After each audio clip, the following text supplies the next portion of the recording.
yeah, we're gonna be a mortician and help families take their final journeys with their family members. And if I end up cracking jokes, I'm sorry. I am a terrible person when it comes to processing. So I'll probably make some jokes to crack to lighten the moods. But I've really wanted to play this game since I got it. It's been sitting there being like, play me, experience me. Alright. Everything's still running good. I'm so paranoid of everything going bad. It's like, please don't. I would like to have one non-scuff. Alright. Yeah, I already checked the options. So let's start the game. September 14th, 10:15 a.m. Alright. So this is our morgue. We have everything. We got the urns.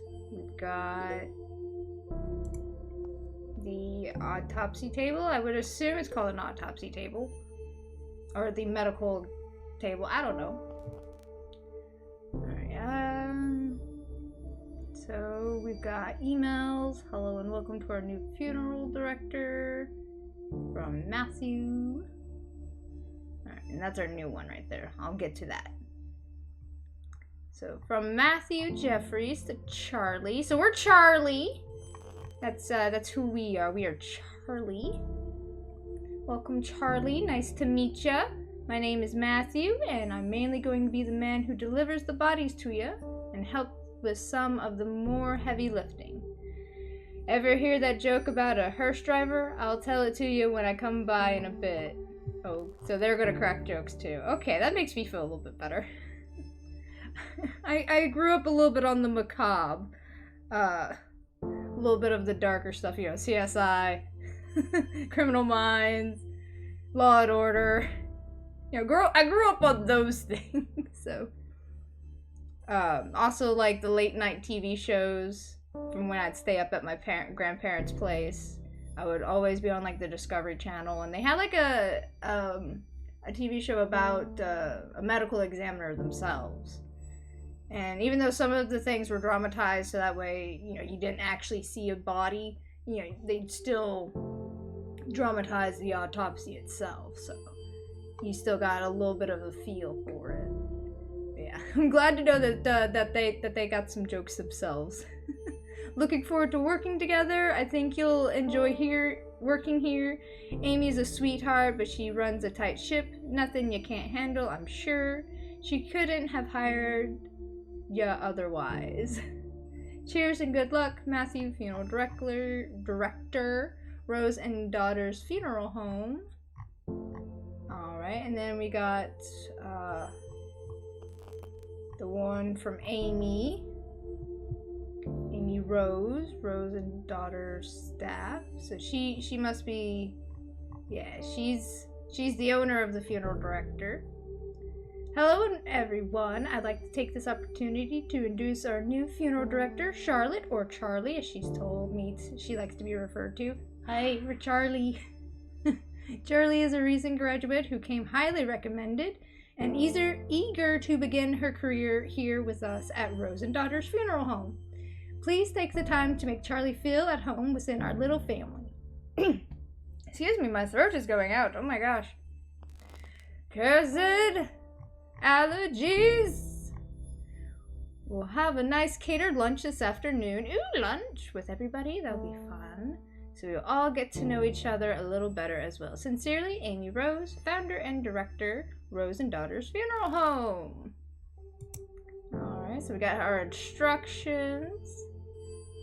Hello, Charlie. Well, you are new here, so it's probably best I explain where everything is. In your office preparation room, you'll find your cremation station, cremulator station, embalming station, and obviously, since you're reading this email, your desk and computer area. Thorough! Very thorough of where everything is. Thank you. I know you have experience working with these stations, but please let me know if you have any questions. Best, Amy Rose. Alright, and then Jen Love. Oh! Must be the other one, because this is Rose and Love, right? Or am I being goofy? I've already forgot the name of our business. Oh no. Jen Love to just us, Charlie. Huh? I guess my subject line to you should start being more professional now. Oh, it does say good luck, you beautiful and smart babe, you. I love that. Good luck, you beautiful, smart babe, you. Is that you there? Who? You're beautiful. Do it. You're smart, you. I love it. I love that. Business professional. I can't wait to get your replies so I can see your fancy new email signature. I love that you were able to land this gig straight after graduating. It sounds super cool. I didn't even know mom and pop funeral homes were a thing until now. Guess it's not just something I really think that much about. I should look more into this, learn more about your world and industry, because as I said, you are now a very serious professional. Speaking of being professional in all caps, my museum gig is amazing. I can't believe somebody paid me to move to London, and not London on serial killer capital of Canada. What? Oh, I misread that. That's London, Ontario, isn't it? Because that whole thing confused me. I was like, what? Serial killer capital? Huh? Like London, London. Like, are you in London, London, my friend? That's cool. That confused me. Are they in Ontario? Help. Brain got confused. But they're working in a museum. Like, take that, everyone who said I couldn't get a job with an art history degree. I'm just gonna restart that whole sentence. I got so confused. I'm sorry, y'all. I got confused. My museum gig is amazing. I can't believe somebody paid me to move to London and not London. I'm going to assume Ontario. Somebody correct me. I'm very bad at my geography abbreviations. The serial killer capital of Canada, to work in a museum. Like, take that, everyone who said I couldn't get a job with an art history degree. Brain! There we go! Got that sentence.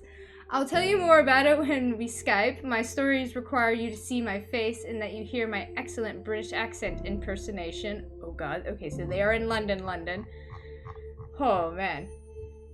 Also, I signed you up for a funerals monthly newsletter. Consider it your graduation gift. I love you and super proud of you gift. Love you, love you, love you.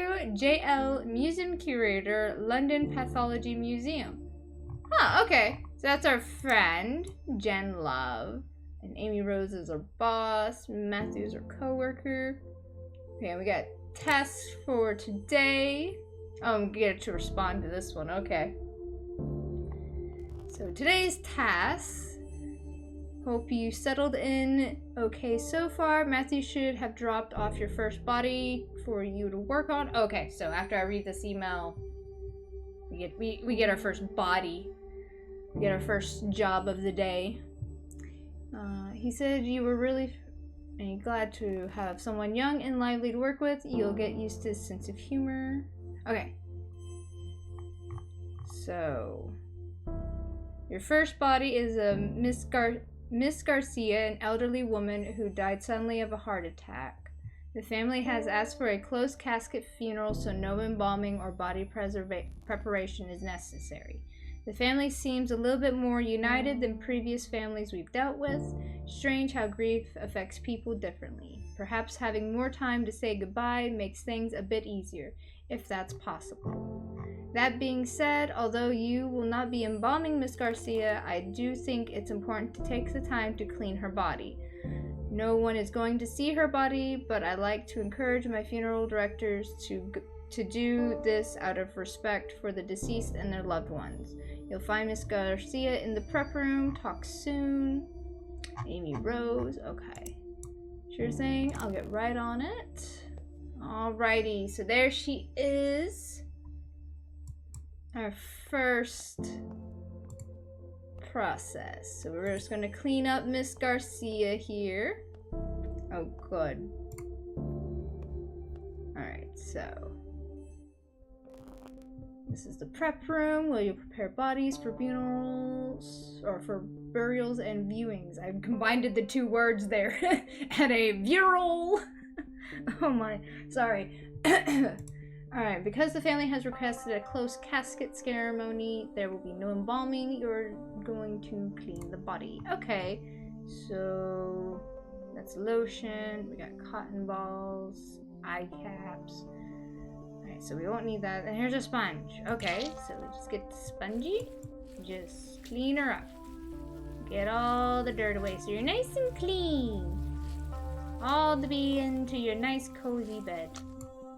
Alright, that's it. You're done. Miss Garcia will be sent to Mike, who will take care of the dressing and putting her in the casket.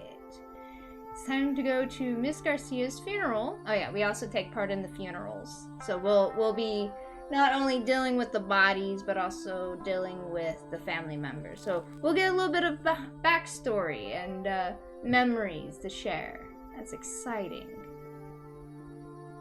You are responsible for taking care of the deceased bodies, but it's also important to pay your respect to their loved ones. Follow the arrow to head to the funeral parlor. Okay. So, just a sweet, simple little game about memories and loved ones.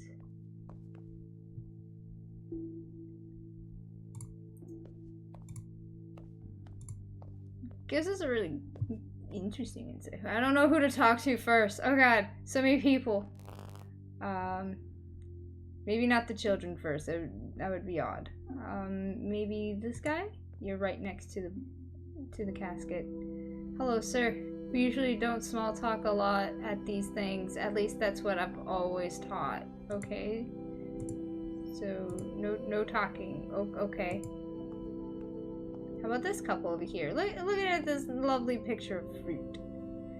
She would have hated these paintings. She wasn't so peculiar. Or she was so peculiar. Okay. So she had a taste for the arts. Yeah, at least she doesn't have to see them, I guess. Oh, okay. So she would have... That's Heaviside. Yeah, I guess. Yeah. Well, at least, you know... We'll think about decor later for the deceased, I guess. Yeah, I heard the family specifically said no embalming. I thought it was mandatory, like required by law, but I guess not to. No, it's not actually. I actually have a friend who is interested in getting into this line of work, which is another reason why I picked up this game, because like we had been talking about it and I saw a game about it. I'm like, oh, this would be interesting to get some insight into what my friend will possibly be doing in the future. But yeah, we had learned when we were looking things up. It's like, yeah, you can request to not be embalmed. It's a personal request thing that you have to like sign on for. And I think they give you like a special specially designed casket, so that way you don't have to worry about not being in the same area. Yeah, I heard the family. Yep. Embalmings weirds me out. Do those chemicals leach into the ground? Seems strange to be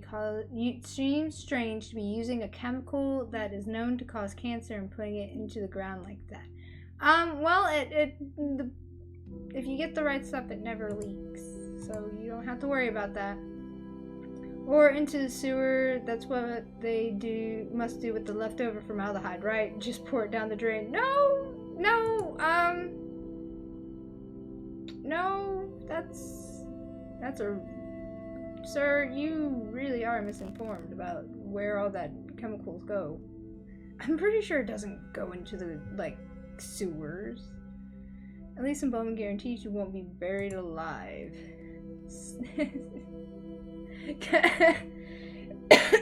Fact, I mean, there have been so many stories. There have been stories about, you know, people having that sleep syndrome where, like, they just kind of, like, die for a moment. Even though they're not dead, it's just their pulse and everything is circulating really slowly to the point where it's almost like a hibernation.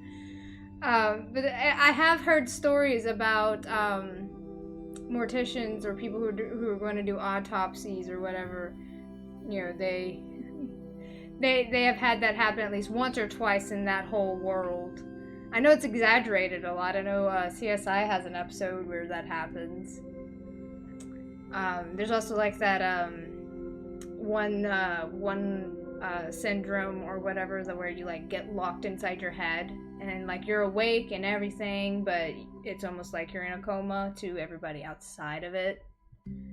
It's fascinating. It's honestly fascinating what the body can do just to like cope with things,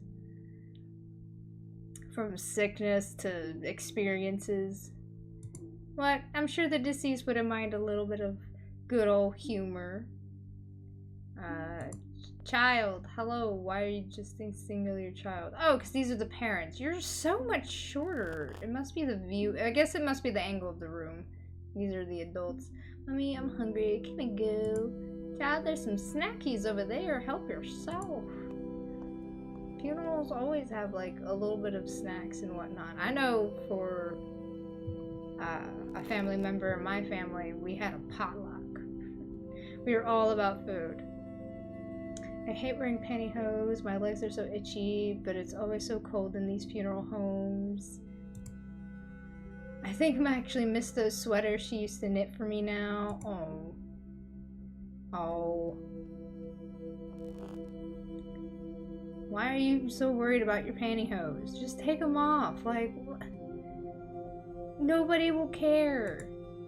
I never really fully understood, like, I understand wearing like black and, you know, mourning and whatnot, but if something's gonna be uncomfortable, don't wear it, because then you're gonna be thinking about that and not the deceased. Unless that's just her way of coping, it's just to think about anything else, and that would make complete sense. Oh, October 11th. Whoa, we jumped a whole month. Whoa. We did one simple thing and then we're on the go. Okay. Oh, she got some sick tats. I am so frustrated right now. From Jennifer Valentine on October 11th.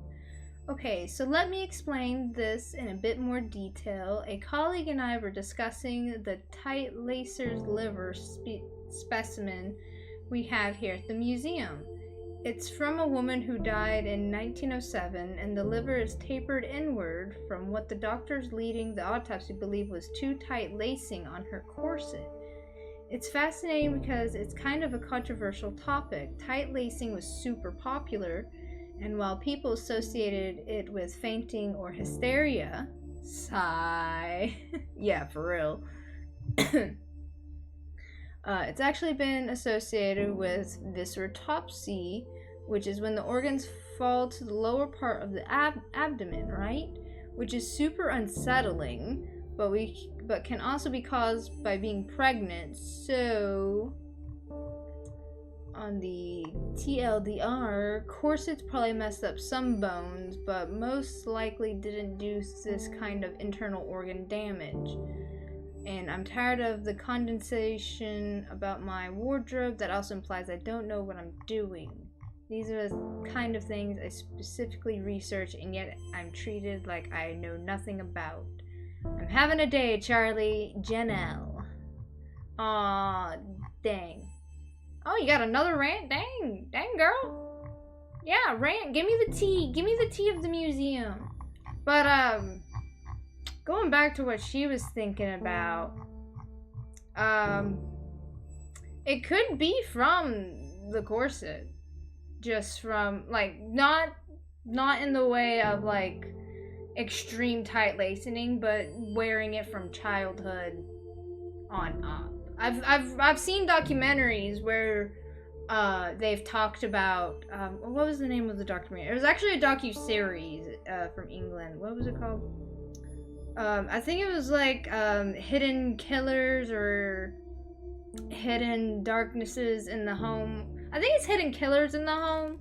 And they had an episode about the Victorian era, and They talked about like the trend for the corsets and whatnot, and how it caused the whole shifting of the organs, as our friend Jennifer was talking about. But they had also theorized that some girls that were wearing it at such a young age, it was causing some of their organs to develop in a weird way because they're still growing and whatnot. They didn't find too many cases of like stories or whatnot talking about that, so it's still in the loops of possible theories. But yeah, I'm with her. We're with our friend. What's our other rant? Give us the tea, girl. Can I rant for just a second? I'm so tired of hearing strangers, colleagues, and anybody, cough, cough, male colleagues, cough, get on my case for wearing corsets. I wear them under my blazer and over a nice blouse. It's not like I'm dressing inappropriately, even though dress codes are such sexism BS anyways. Yes, wear what you want to wear. Do it. Fashion as a concept. Be your own role model. And like, I hate how their misogynist gets veiled in faux concern. Jen, I'm just worried you're damaging your body. You don't know corsets do to the liver, right? Corsets don't do anything to the liver. She's got a point there. You can wear a corset correctly. You can wear it correctly and it'll be totally okay. So that's where the first rant came from. Is the fact that they weren't really talking about a specimen, they were really talking about her. And yeah, in modern day, we know the risks of corsets, and you can wear them without hurting yourself. There is such a way of doing it. I mean, hell, there's so many people that like still make corsets with everything in mind, on like not the cheap fabrics of olden times, where you had like the I think it's called the boning, like the pieces in the corset that gives it the structure. They've gotten better with that, so you don't have to worry about what the Victorians and other people had to worry about. So yeah, it's totally fine to wear a corset as long as you're doing it safely. Like, you're like, make sure you can breathe, and I'm sure our friend Jennifer here is making sure she can breathe, because she's got work. And yeah, no, if you love whatever it is that you want to wear, do it. Wear it. If you want to bring top hats back, fucking do it. That's me. I'm gonna bring top hats back. They're so cool, and you can hide shit like snacks. Yes, corsets don't do anything to the liver. They're definitely not hurting me as much as your condensation is hurting my head. I'm probably saying that wrong, but that is a big word. Sorry, I'm just out of search right now. I'll send you another email in a little bit when I've cooled off a bit. Alright, Amy Rose. Okay, so that's our next job. So that's about our next job. I want to see the other emails, because I didn't see the tip one, and I'm a little sad I didn't read that email before going to our job, but I didn't realize reading the email would do so, or replying to the email would do so. So we'll get to that in just a second. Just passing a message along. Thanks for the hard work, Charlie. Oh, from Mia Garcia, the family. So this is the family of Mrs. Garcia. Hi, Amy. Please pass along our deepest thanks to you and your staff for the wonderful job they did with our mother's funeral. It was really lovely. Our family so rarely gets together. It was nice seeing everyone come out for such a beautiful service. My son never gets to see his family.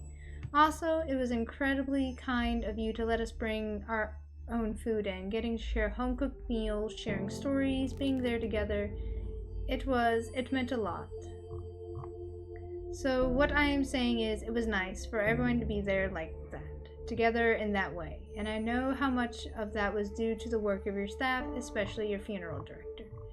Thank you for making this difficult time easier for all of us. Best, Mia. Aw, well, I'm glad that they had a very lovely service and that they could reminisce. I'm sure the spirit of their mother was very pleased with everything. Alright, from Matthew. From Matthew, a story about death. Okay, interesting. What do you gotta tell us there, little buddy Matthew there?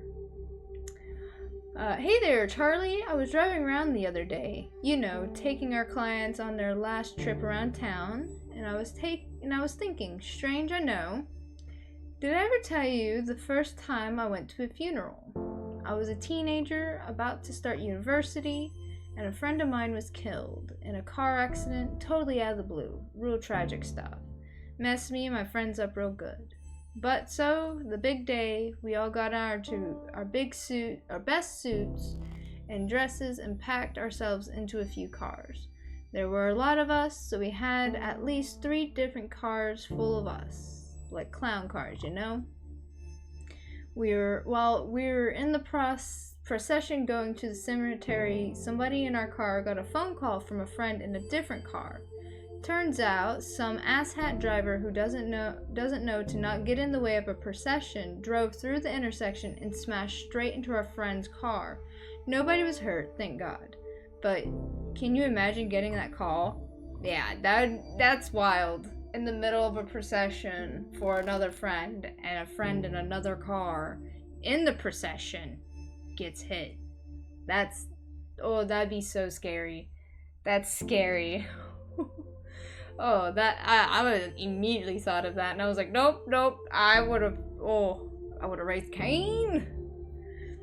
Anyways, one of my friends in the same car as me, the one who got the phone call, hung up and started laughing.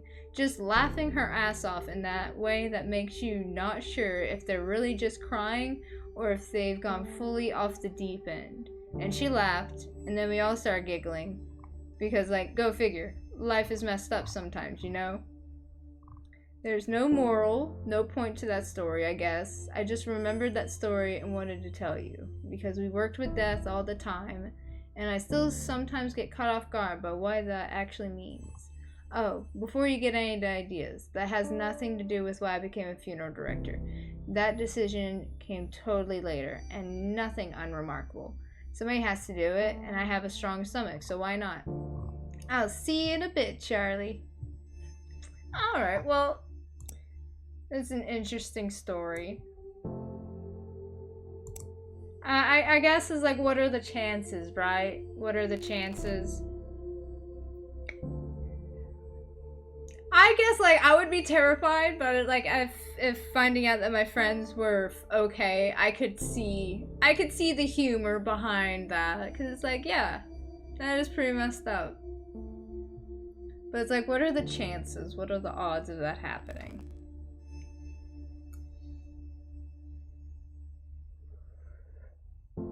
And this is from our funeral monthly subscription. What to wear when you're attending a funeral from a different culture. Ooh, this is actually something I'd be very interested in learning about. The etiquettes and whatnot. We all know everyone wants to be respectful at funerals. Don't talk too loudly, be kind, smile, and refrain from making inappropriate jokes. At least around the grieving family. Hey, sometimes some people do need a little bit of a pick-me-up during such hard times. Who are we to judge? Yeah. A little humor goes a long way. I've always, coped a little bit better with, some humor. And a big part of that is knowing what to wear. Roman Catholic funerals tend to lean more to the formal black attire rules, and it works for us.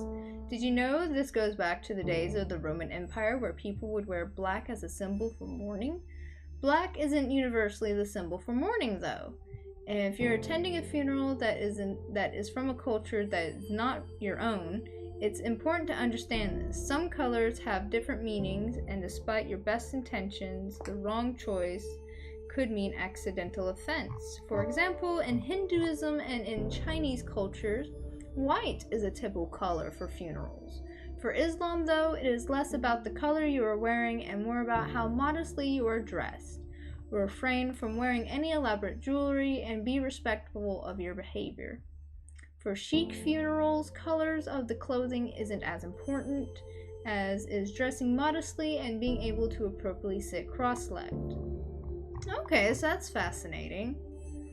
I guess like other cultures like would have their own meanings. I guess like it makes sense. Every culture is different, but that's fascinating that some don't even have color importance. It's more about the actual attire or like the functionality. Interesting. Actually, being respectful is just the number one rule for any funeral, no matter what, really. Remember that, and please don't hesitate to ask what is and isn't appropriate to wear. If you are attending to support a friend, family member, or partner, this day is not about you, so be sure to do whatever you can to be as respectful and supportive as possible, even if that means not wearing what you're used to wearing at a funeral, or even if it just means asking how you can appropriately show your respect. Okay, that's some helpful tips there. Especially, like, for a funeral director. That's some good knowledge. Oh, didn't even get to see our own funeral page. This is our own funeral home page. Hang on, I have a big old cough coming on mute because it sounds awful.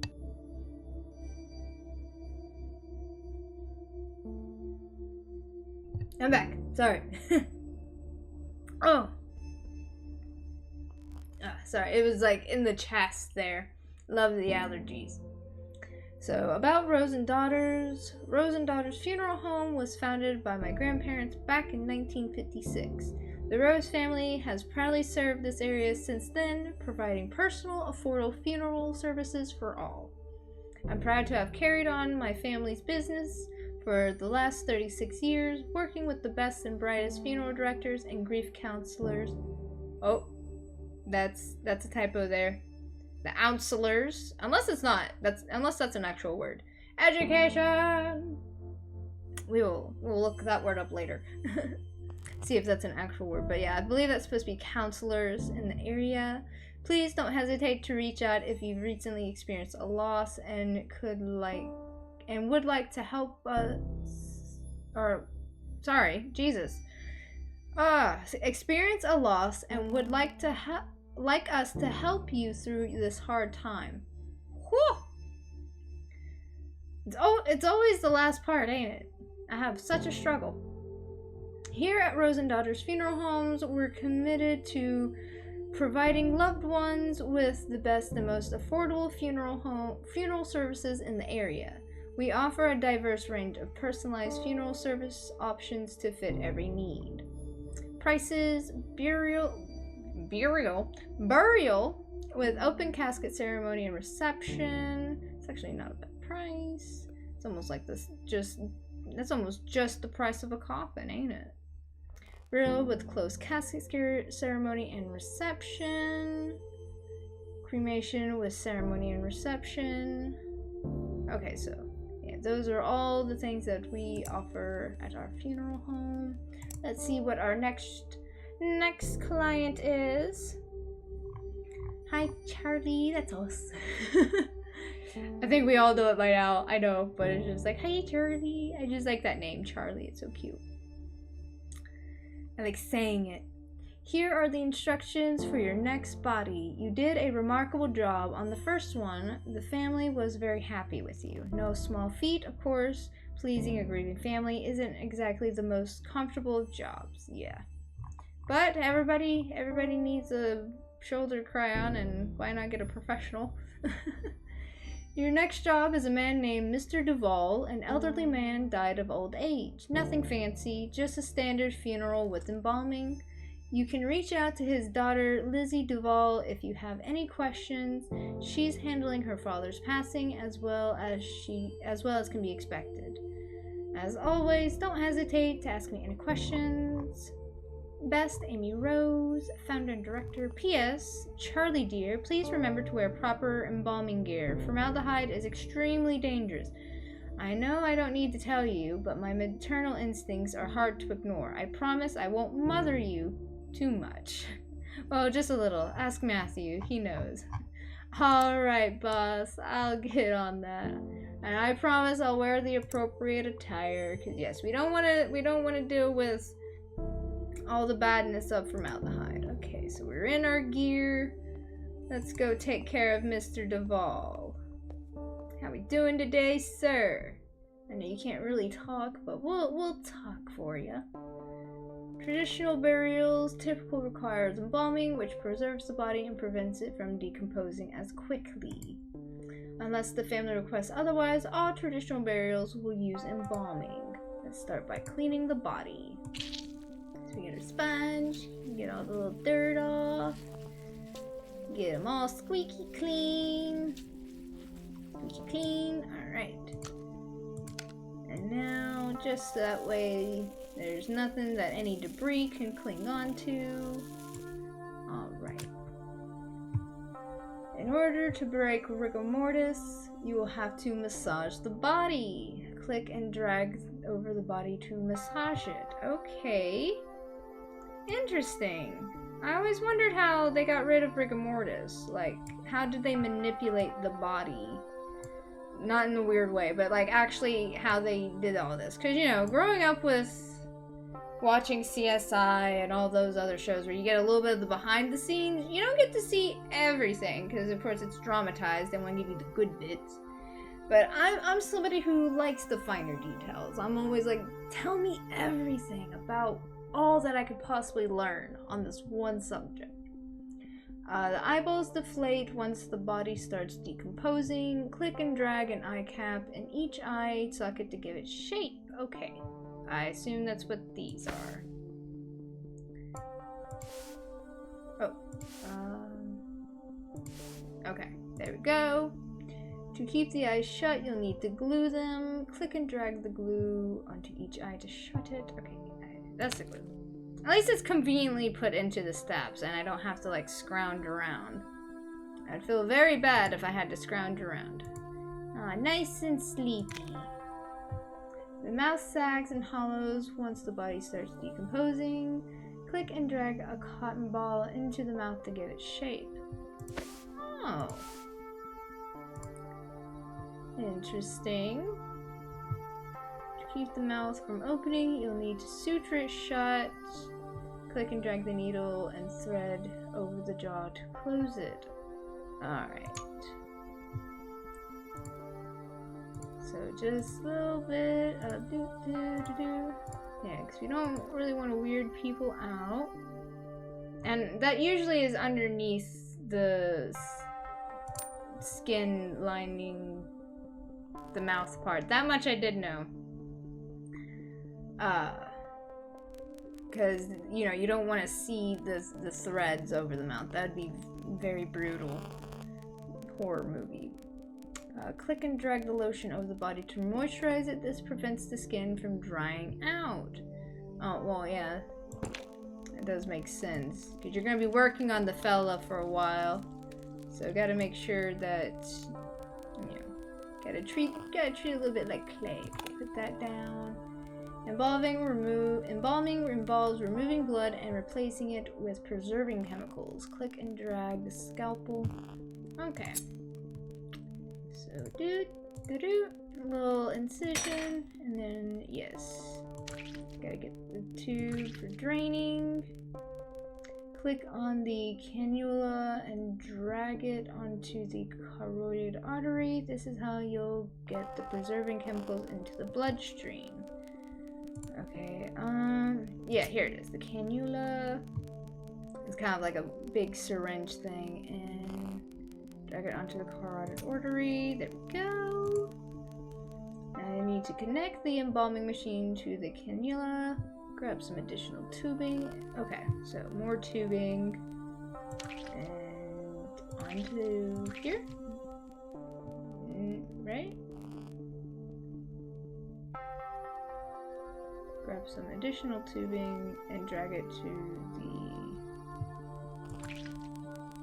Okay, there we go. I just wasn't clicking it all the way. There we go. Click the button on the embalming machine to turn it on. Okay. Alright, in order to evenly distribute the chemicals, you have to massage them through the body. And that's another thing that would make sense. It's a little...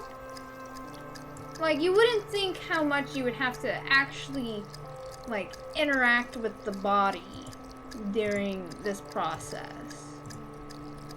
But, you know, with it being an unalive person, it would make complete sense, that you would have to kind of get like a sort of circulation going. So like the first thought of like this is like, oh, I have to like massage the body. It's a little odd because of like the social norms and whatnot of, you know, touching a stranger and, you know, touching a body and whatnot. But this, you know, as a funeral director, this would be our job. Makes total sense that we would, you know, not in a weird or creepy way, but in a respectful way, you know, you would have to get a little handsy.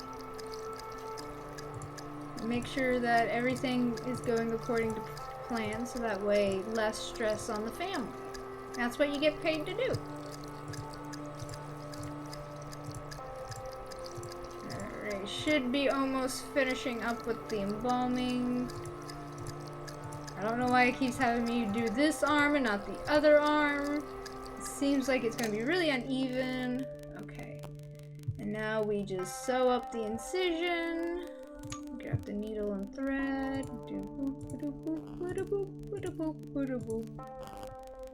Almost done. You need to drain the organs or any remaining fluids. Click on the trocar, then click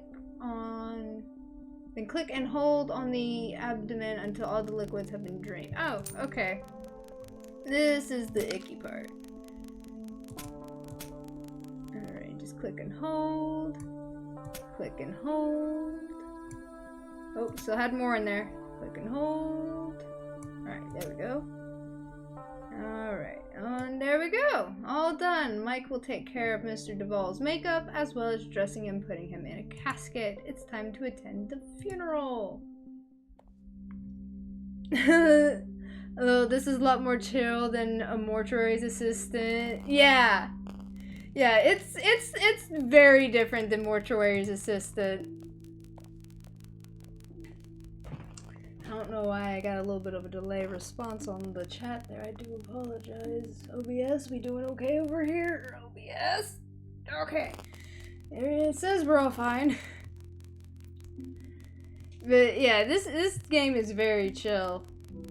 I was not gonna lie, I was expecting it to have some sort of scary element because of Mortuary's Assistant. That's another game I definitely want to play. I've seen people play it,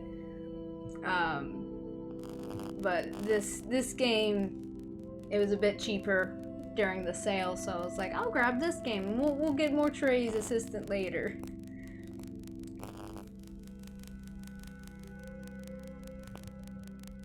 Oh. That little fella is playing video games. Whatever will keep the little one settled, I guess. Hello, people by the snack bar. How's it going? Came out of nowhere. I mean, it's always sort of does, doesn't it? Yeah. That's what happens when you get close to the elderly age. Yeah, 1 minute you're laughing, having fun, and then the next, poof, that person is gone. Just like, gone. Yeah, it's weird to think about that for too long, like staring at the sun. I start to feel all fuzzy when I think about it. So weird how our bodies just stop working like that. Yeah. I mean, it's the natural thing. It's the natural way of life. So strange not seeing most people wearing white. White?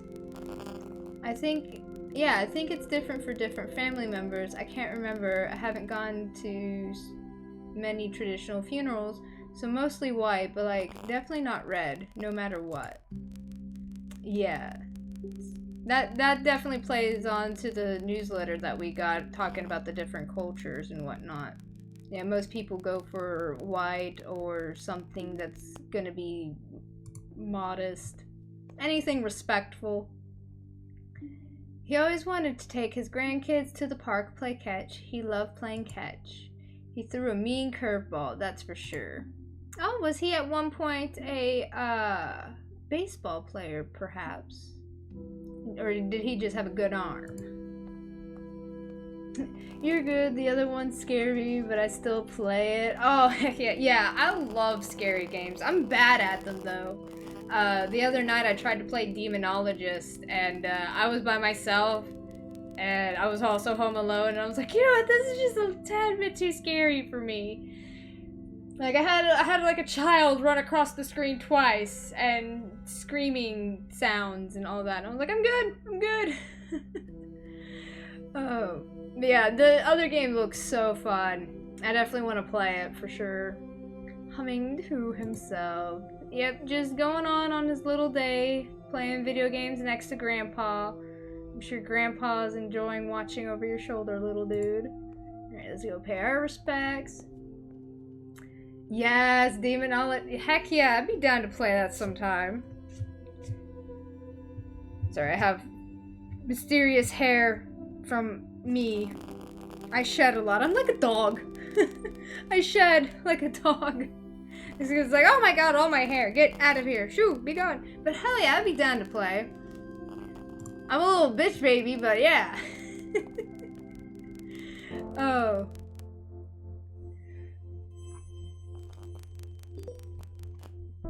Yeah, it's like, I get scared so easily. I love scary games, but I get scared so easily.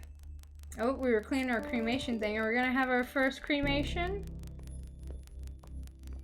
The cremation process, I'm actually a little bit more familiar with. That's the go-to for a lot of the funerals that I've attended. They've been more memorial-like. Very, very sweet times. Alright, yeah, we got a cremation.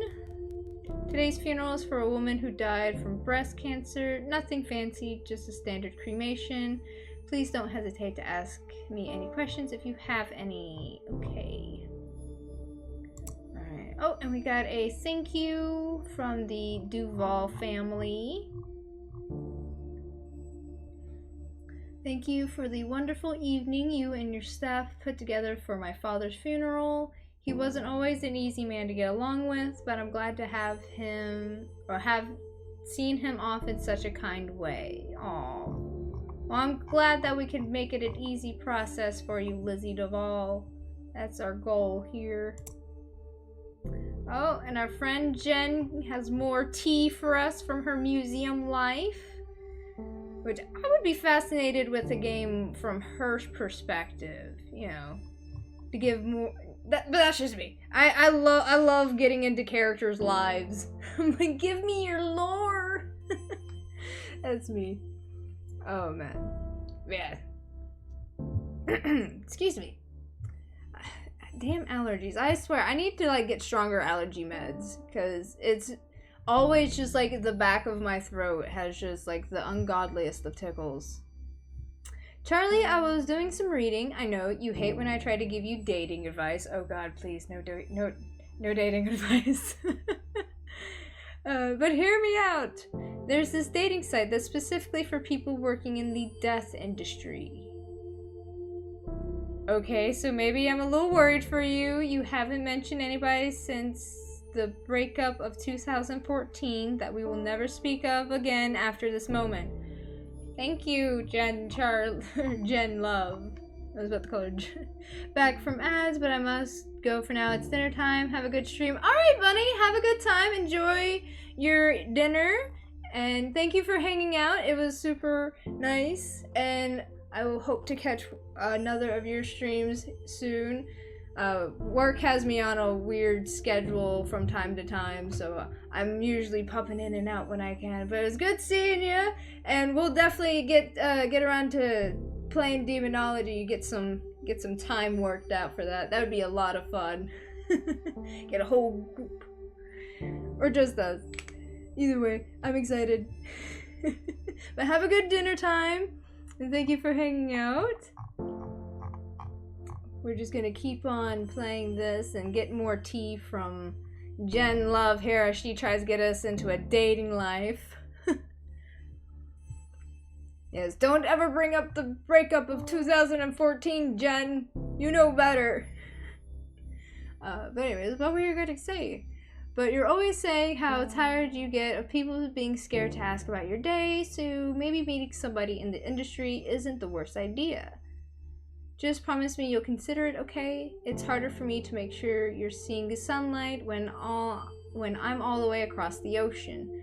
I know you look like a babe with pale skin and witchy gothy aesthetics are super hot right now, but vitamin D is still good. Well, okay, she does have a point. That is a thing I've seen from reading stories and whatnot about how, you know, most people don't really want to talk about this industry. They just rather, you know, not, out of sight, out of mind, really. And, you know, a more macabre or noir person might have an easier time with that, but it still gets to people when it comes to the real thing. Like, I know some people like the aesthetic but can't actually handle the real life thing. It's pretty fascinating to think, now that it's brought up. It's actually something fascinating to think about. It's like, oh yeah, that would be hard for somebody in that industry to be like, hey honey, how was your day? Oh, well, today I had a massive embalming of insert category here. I couldn't think of a great description. I was like, I don't want to go for, like, you know, a bad example. I was like, I didn't want to try to give an example and it turned out to be a bad one, so. But moving on, mom rant over. Thank you, Mama Jen. I'm going to try it out because turns out people get super scared off when you tell them you work in a museum filled with dead bodies. Okay, so she's in the similar boat as us. She works at a... Okay, yeah, which one of those museums I would love to go to. Like, where I live, there's I'm pretty close to a dead body farm, which is used by scientists to study how bodies decompose in different situations or scenarios. Pretty fascinating stuff. And they used to give tours as like a way of getting funding for the place. But that was like in the early days. They don't do tours now because, you know, cross-contamination could, you know, people would probably just be dickheads. And also, it's just not a good method of selling point, I guess. Leaving it more on the science end where it's like a little bit more cleaner, that makes sense. But yeah. It's, I don't know, I guess because I have always had a interest in the darker stuff, you know, like death and whatnot, like the very stereotypical goth mindset. You know, I'm fascinated by these things, like especially a museum where it's like the history of the dead bodies. I'd be like, please do tell me. Maybe that's, oh, excuse me, I almost had a burp and a hiccup. Oh, that would have been dangerous. Maybe that's why me and Jen are such good friends. Do you know how not interesting other people find teratomas? Charlie, I didn't know we were this weird to outside people. I've been spoiled by having a best friend who is as much of a weirdo as I am. Yes, Carly! Weirdos for life! Miss you. Let's grab a bottle of wine for our next Skype day. P.S. If you sign up for Dead Meat, oh my god, that's the name of the... Oh my god, that is peak! That is peak. That dating site knew. That dating site knew its clientele. It knew a good humor. Yes, if there is actually a dating website for people in the death industry, it needs to have that name. Ah, better name. Because I was gonna think of something dumb.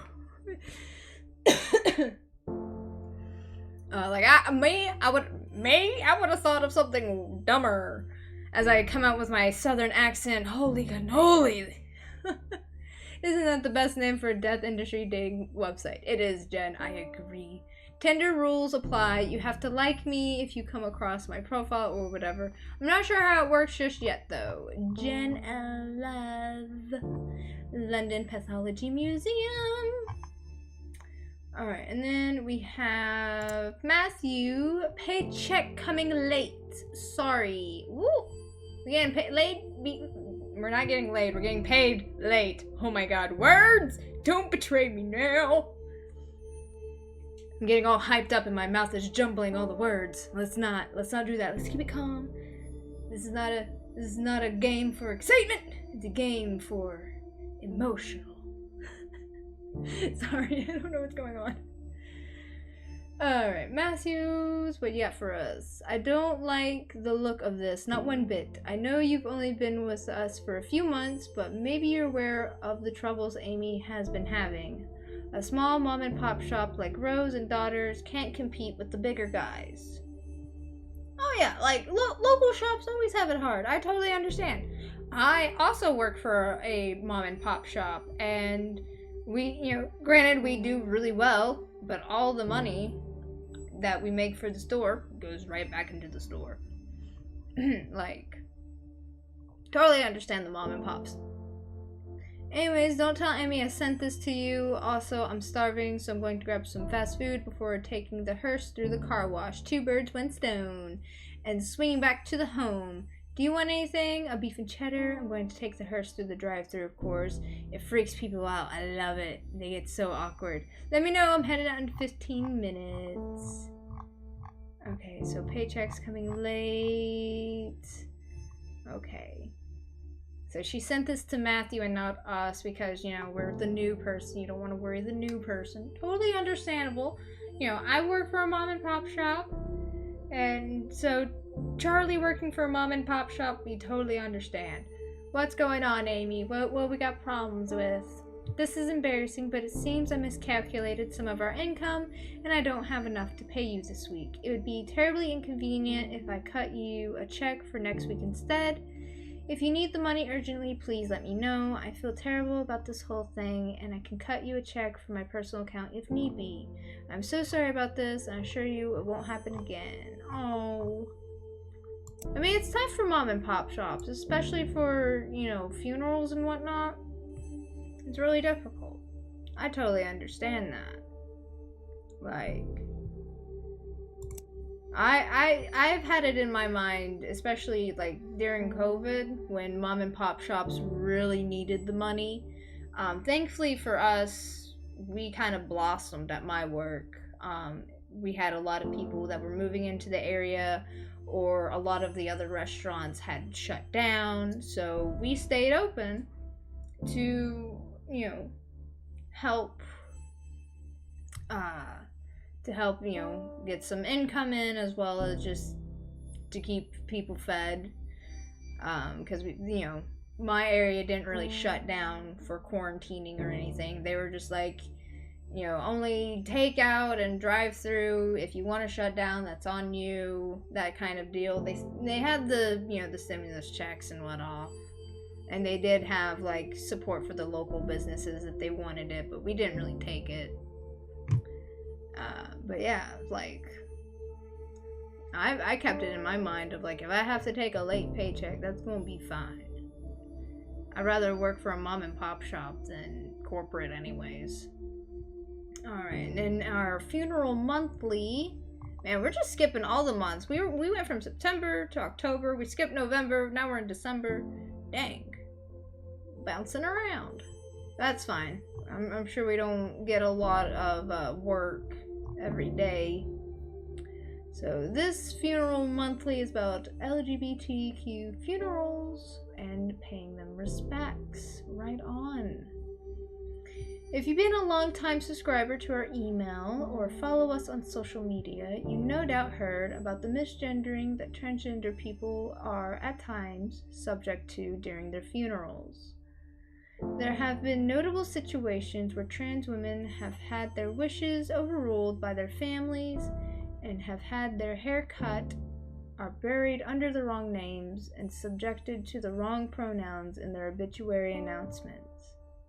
We care a lot about this because we believe in treating every person with the same level of compassion and respect and care, and this absolutely extends to pronouns and respecting the deceased wishes as per their lived experiences. The CDC's Funeral Director's Handbook on Death Registration and Fetal Death Reporting offers the fraught directive. Enter male or female based on the observation. Do not abbreviate or use other symbols. If sex cannot be determined after verification with medical records, inspection of the body or other sources, enter unknown. Do not leave this item blank. Leaving it up to the observation obviously enters into a world of issues since bodies can be so different, and because of ingrained bias, people can draw incorrect incorrect assumptions based on their own inaccurate observations. California has passed what is known as the Respect After Death Act, which states that the death certificate must reflect the deceased's gender identity as they lived it, so a step in the right direction. People who are trans deserve the same respect in the death that people who are cisgender receive. Misgendering in death takes away this respect. It can also inflict hurt and trauma on spouses and friends that survive the deceased. So what can we do as funeral directors? Listen to the people who come to your offices. In America especially, some marriages may not be recognized as legal depending on the law around same-sex marriage. But this doesn't mean you're not dealing with two people who have loved each other in the same way as another couple. Listen, learn, and always be respectful. While you have to work with the next of kin, your duty is to also ensure the deceased receives the utmost respect in their burial. Fuck. It is a funeral. If a funeral is to honor the deceased, then do that. Honor them. Very well said. Very well said. I mean, I know that is a very, very sensitive subject. I mean, sensitive upon sensitive. It's, it's a game about death and the funeral process, and then also, the LGBT do have it hard, especially after death, because you have no voice unless the people around you actually really want to be your voice. So this was put very well. But yeah, it is in a biased world that things like misgendering after death does happen. And I believe this game came out a little bit before equal rights for same-sex marriage was passed. I could be wrong. I didn't really look at when this game was made. I just saw that it was a very sweet game. And I know it touches on a very hard subject, but I think it does a justice to the whole process, and especially if you've lost somebody or whatnot. And for me personally, I like knowing the processes. I like knowing from excuse me, there goes the allergies again. Especially like me, I like to know the processes of everything, how things function, how things work, even people's thoughts and opinions on said subject. And I'm a bit of a weirdo. I can admit that. I find the weirdest things fascinating. So it may seem like I get giddy or excited about this game, but I do have the respect of the subject in mind, because it is a very touchy subject. But yeah, this letter was, fits very well to struggles that are occurring. It's put very well. It's put very well.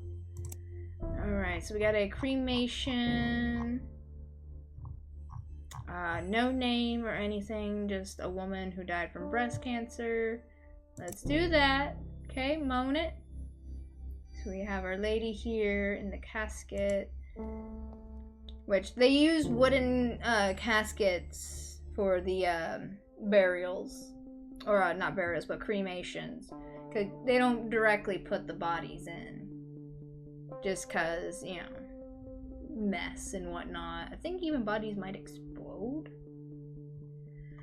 Before we cremate, Mrs. Hall will need to prepare her body. Mrs. Hall's family brought clothing and jewelry for her to wear. It's important to remove these before the cremation process as to not damage them. Let's start by removing Mrs. Hall's necklace. We need to be able to identify Mrs. Hall's remains after she's been cremated. Click and drag the round identification tag and place it in the coffin. Alright, great. Mrs. Hall is all set to be cremated now. Okay, that was fairly simple. Alright, so we just hit the button. Yeah, cremations are way more short and sweet.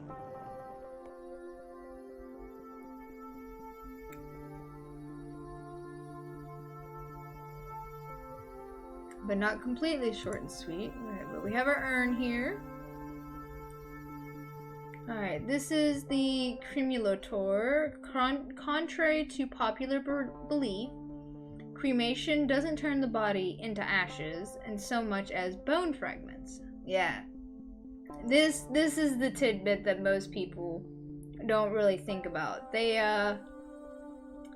kind of have to be like the giant from Jack and the Beanstalk and grind your bones. It's a little unsettling to think about, like, because you would think with the fire and everything being hot enough that you would just turn into ashes. But you do leave bone fragments for sure. Using the cremulator, we break these bone fragments down into ash-like remains. Let's start by placing the urn in the cremulator. Click on the urn and drag it in the cremulator under the nozzle. Alright, so okay, click on the urn, put it here. It's a lovely urn, by the way. Click the bone fragments. Alright, so go in there. At least they don't have the grindy sound. That's nice. It's just a little pouring sound. I was like, please don't have the grinding. Now that all the bones have been processed, click and drag the urn back onto the counter. Make sure to put Mrs. Hall's necklace back into the urn.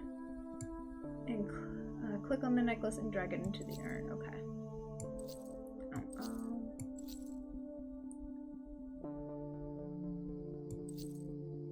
There we go. Don't forget the tag. Click on the round item. Okay. So yeah, put their belongings in there. That's sweet that she'll forever have her necklace with her. Ah, that's definitely something I would like. But I kind of want to go out in the Viking style, and then my ashes be turned into a tree. That's kind of what I want. I've thought about it, because again, I'm a very strange person. I have thought about the ways that I would possibly want to go. And becoming a tree sounds lovely. Me being my own willow tree or an ashwood. Maybe a tree from my local area, so that way I can forever pollinate the local forestry. Amy will take the urn to the funeral parlor and present it alongside with flowers. Alright. So yeah, not as intimate as embalming, but still had a lot there. Alright, so who should we talk to first? We should talk to you first. Hello, madam. She would have hated this music. She never wanted her funeral to be sad. She would have wanted us smiling. She said so. Yeah, that's me too. I'm uncomfortable with the thought of people being upset. Like, in my presence, it's like, no, don't be upset. Like, if you need to feel upset, sure, I will be there. But it's like, if it's because of me, don't be upset.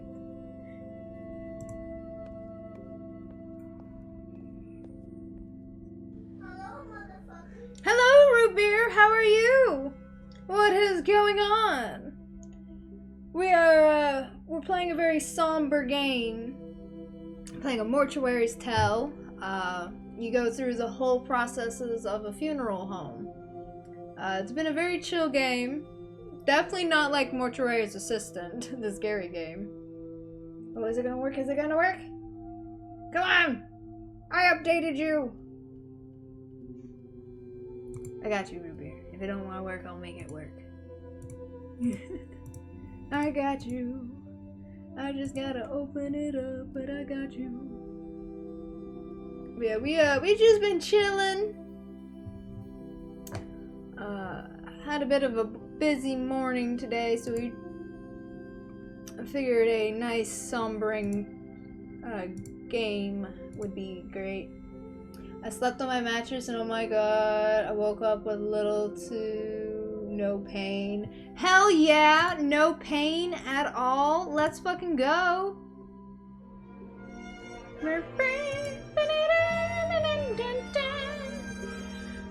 We got the walk on for all the cool people.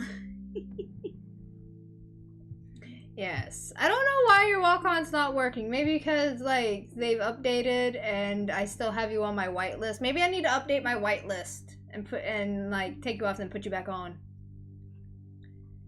Because the walk-ons are mainly for subscribers and whatnot, but I have you in the whitelist because you essentially a VIP forever. She fought really hard, she was proud of herself, she never gave up, not once. Ah, yes, well, the person that we currently have a funeral for, she was a breast cancer fighter. She fought till the very end. Glad she was cremated and not in like an open casket or something. Seeing her like that, I don't know if I could have. At least we all got to say goodbye. She would have liked that. That's very true. Yeah, it was so good. I am the almighty VIP. Wait, what? Yeah, so the game that we're playing, it's a Mortician's Tale. You play as Charlie here.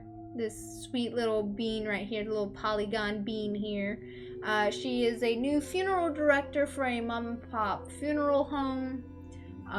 We go through all the processes of the death process, from embalming to cremations to the funerals. We even get emails as well. We have a lovely friend, Jen Love, who works at a pathology museum. We get emails from her. We get emails from both of our bosses, and we also got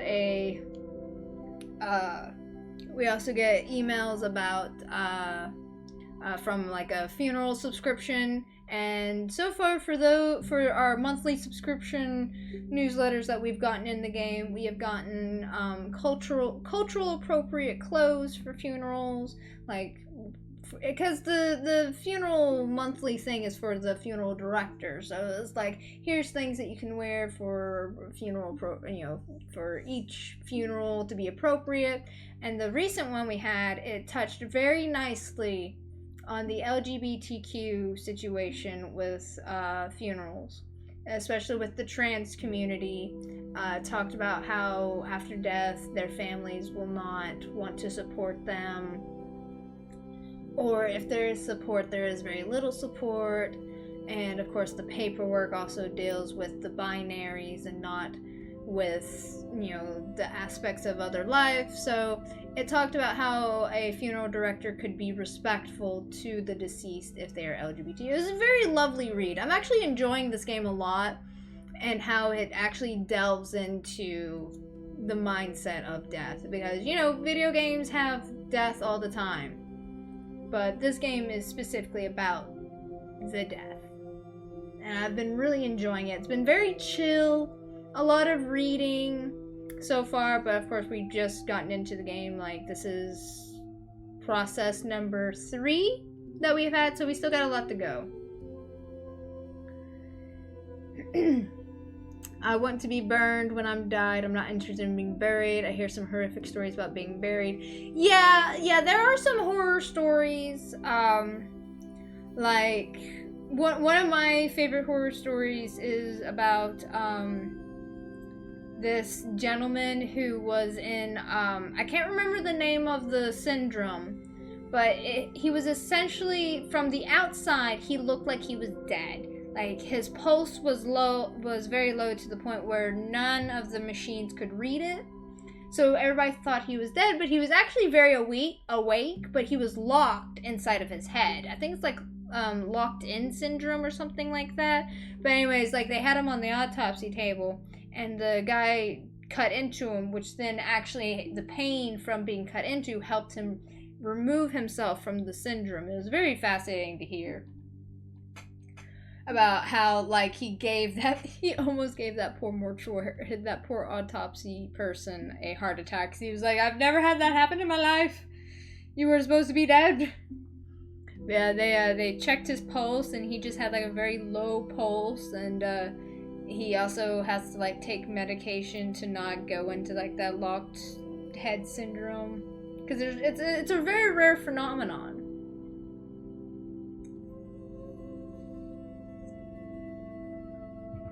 Yeah, being buried, plus not to mention, like, there are some shadiness about being buried, because in the past, there have been funeral homes that have been caught where they just mass bury, and then reused coffins, and will put people in cheaper coffins when they're buried. And so, yeah, it is a scary process. It is very scary, especially when you're a grieving family and you just want your loved ones to have a smooth sailing into whatever afterlife you believe in, or just to have a nice cozy resting place if you don't believe in an afterlife. Heck yeah! Right on.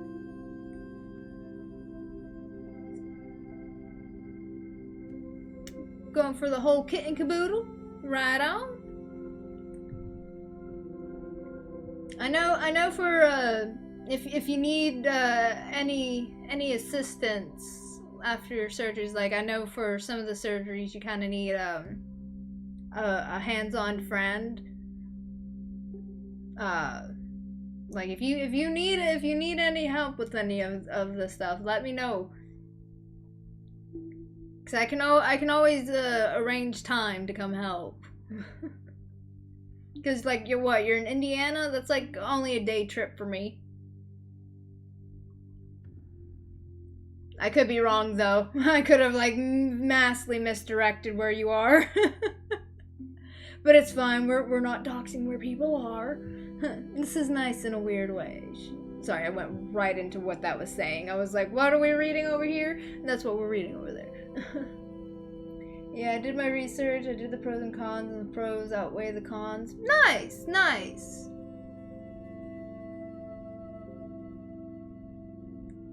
Oh, you live in New York? Psh, that is so fucking close. Like, that is less than a day. That is less than a motherfucking day. And there's farms out in New York? Like, I know it's not all city out there, but I never thought that there's farms in New York. That's actually pretty fascinating.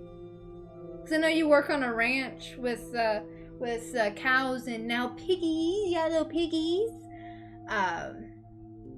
You trying to get out of New York? Honestly, I know it's expensive, but honestly, with how things are going, that's the best place to be at the moment. You're gonna get way more support. Yes, there are, but very few. I get that. But yeah, I know New York is very, very fucking expensive, especially to live out there, but for legislation wise, I'd say you're in a pretty good spot for what you want to do.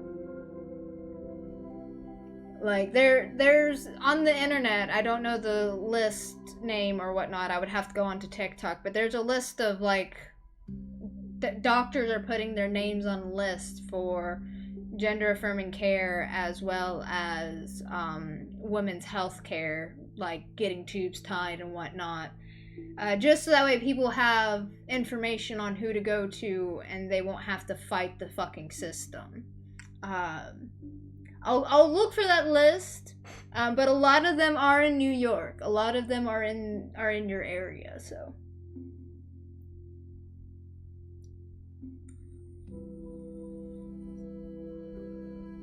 Yeah, I know your family is in that area, which is like the only massive downside that I personally can think of. I know you've got all the pros and cons on your end.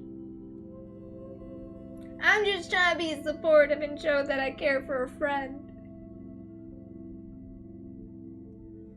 Which boyfriend even has a couple of new coworkers where he just straight up tells them like, "Hey, I went out of life. You need me." And I really appreciate that. I'm like, that is just absolutely such a sweetheart move. Cause one of his coworkers moved here from a not so accepting area. And even though my area, we're kind of a mix. I wouldn't say we're red or blue. We're kind of purple. With a bit more red, with a bit more tinged red to it, but we're very much a purple area. Because most of the people around here that are stuck in their old ways are literally old, so they kind of keep to the southern rules of politeness, where they're gonna stare at you, but they're not gonna say shit.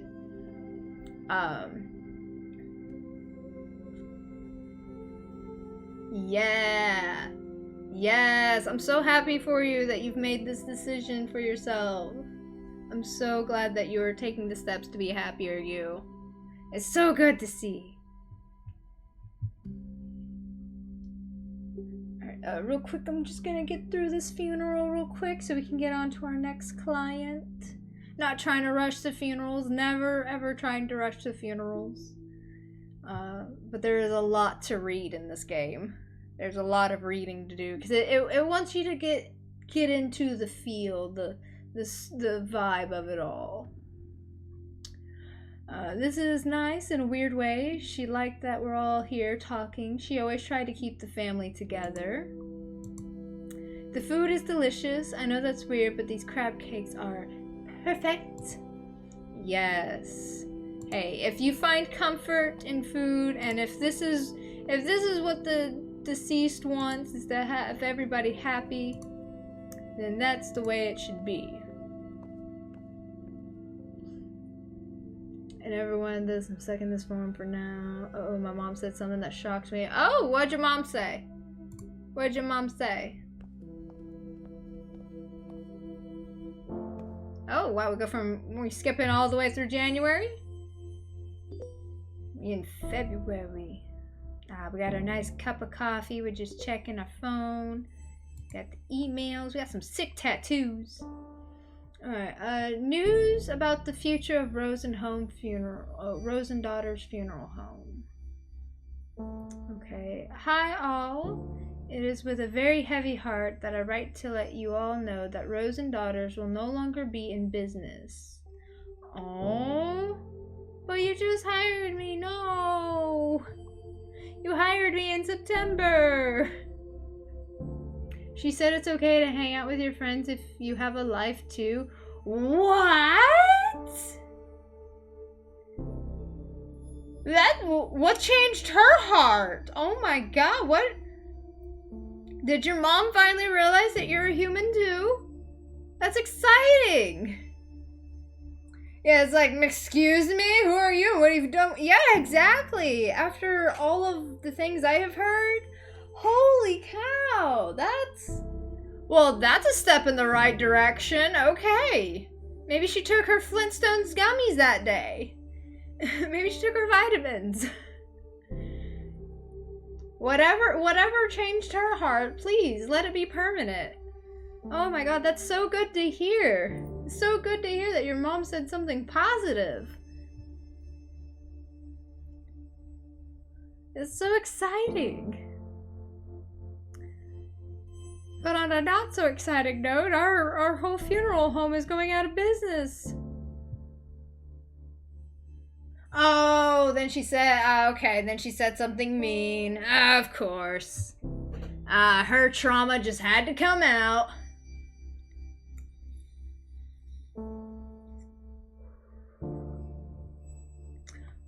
It is with a very heavy heart that I write to let you all know that Rose and Daughters will no longer be in business. I had no idea how to start this email, and resources I googled told me that would be the best and easiest way to break the ice. Be direct, but remorseful, Google said. Well, thanks, Google, for that update on how to tell your fucking business partners that we're not gonna be working anymore. Oh no, the Wi-Fi, no, not the Wi-Fi. Yeah, I've been having some delays on my end too. Like, earlier chat was having some delays. Like, I didn't get notified of chat until like a few minutes after, and I was like, oh god, no. OBS, don't crash. Because usually when I get a delay of any sort, it's OBS about to crash, and I'm like, please, no! I do not want to have a funeral for my stream. The truth is, I don't really know what to say. Since my father passed away, I've done my best to make Rose and Daughters warm and friendly to anyone who chose to use our services. It was my memorial to him, the original Rose, in a lot of ways.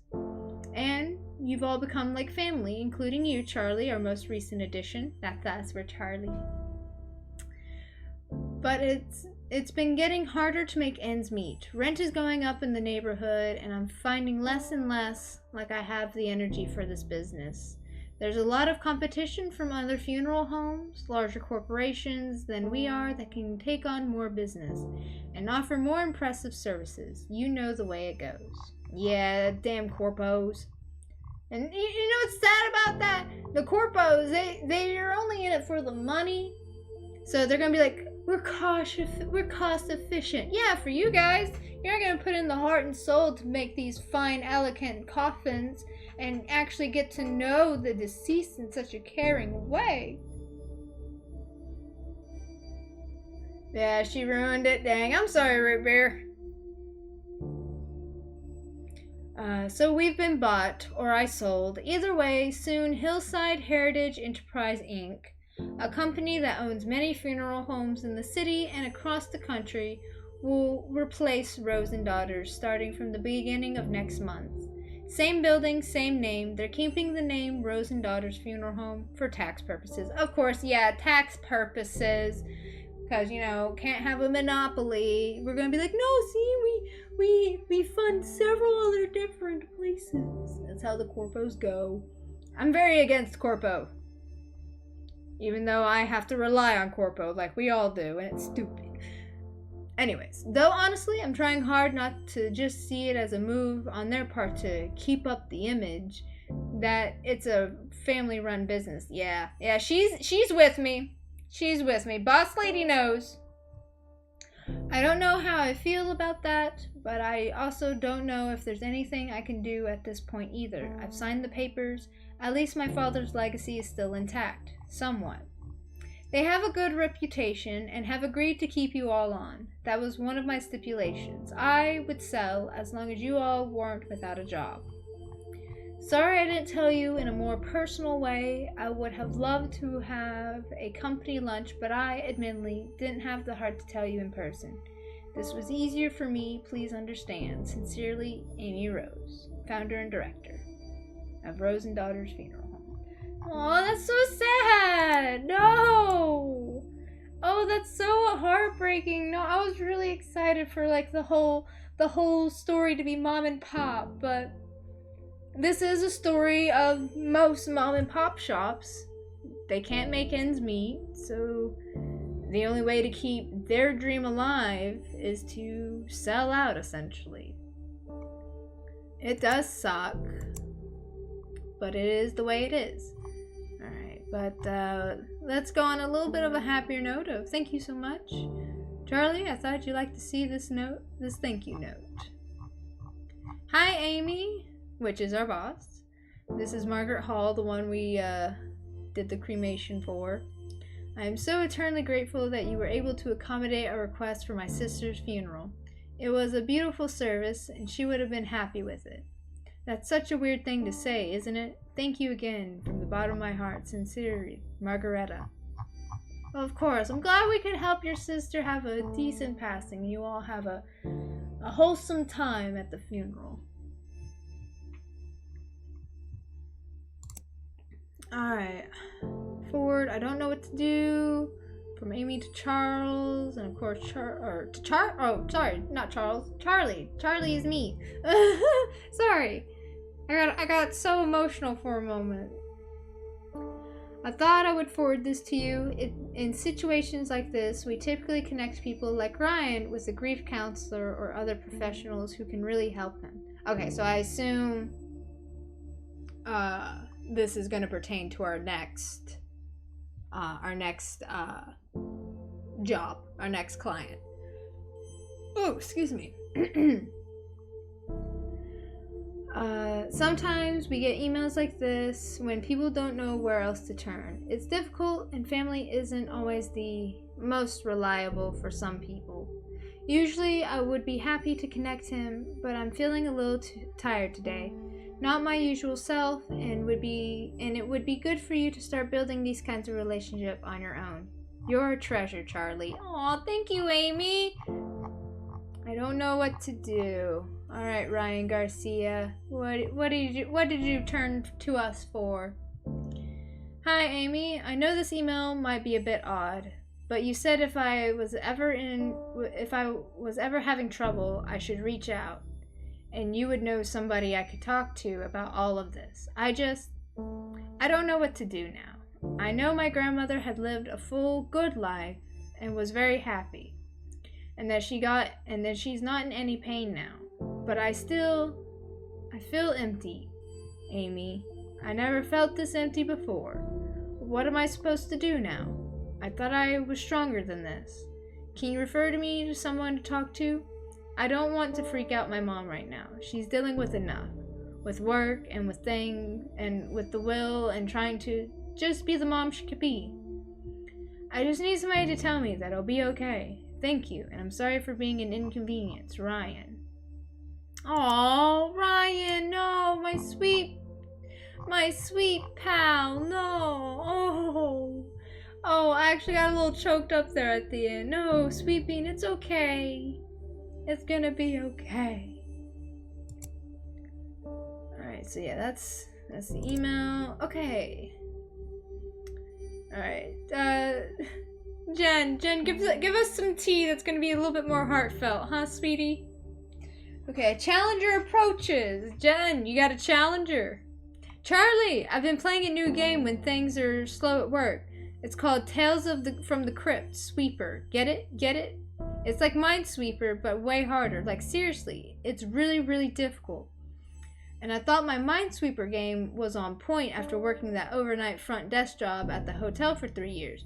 But I must have gotten rusty. Anyways, instead of mines, you want to avoid graves so you don't disturb the adorable ghosts. The main character also kind of looks like you.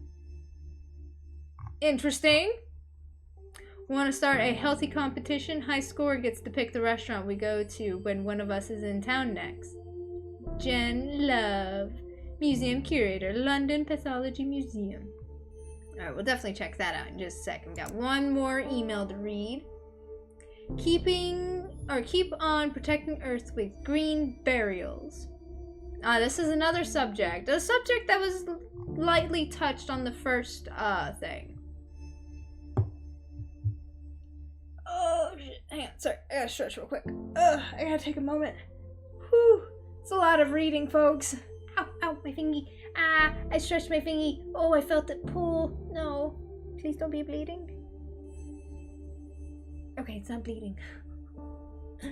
It's a pretty bad cut. Honestly, I probably should have gone to the clinic to get stitches for it, but I'm not paying that money. No, it's healing up nicely. It's just, since it's a deeper wound, it's just taking a little bit to heal, and I just gotta make sure not to pull on the wound that's healing.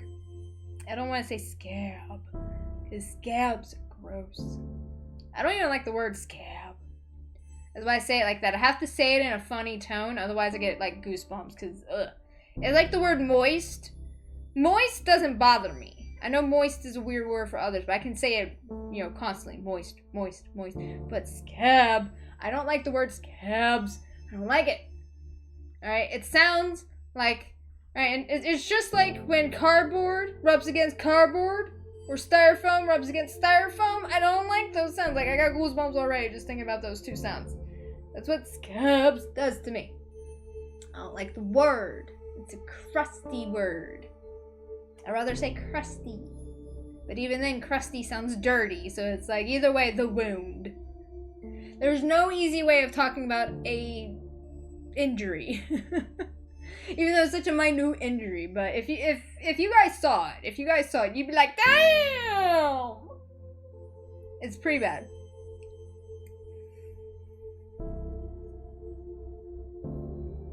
But I have a pretty high pain tolerance. Like, when it happened, I literally just went, yeah, that hurt. That hurt. Everybody's like, you okay? And I'm like, no, I cut myself. And they're like, you're... And I'm like, yeah, I'm bleeding a lot. I was also wearing a red shirt, so I was like just pressing the wound into the red shirt. It's like, you're not gonna see it. And it was at the armpit too, so like there was gonna be no transfer from my shirt to any food. I still changed shirts though afterwards because I was like, no risking the biscuit.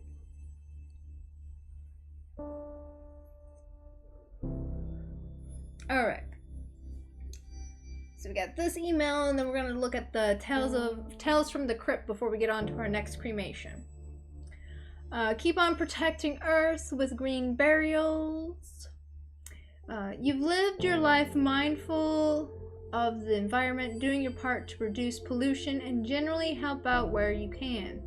So why not continue doing that even in death? At least that's the thinking for a lot of people who are turning to green or natural burials. Yep, I'm one of those people. Like, I don't have, like, since I'm still fairly young, I don't have, like, everything set in stone for what I want, but I do have, like, on a piece of paper, written and put in a secure area, just in case I never get a chance to make a will. Dark, I know.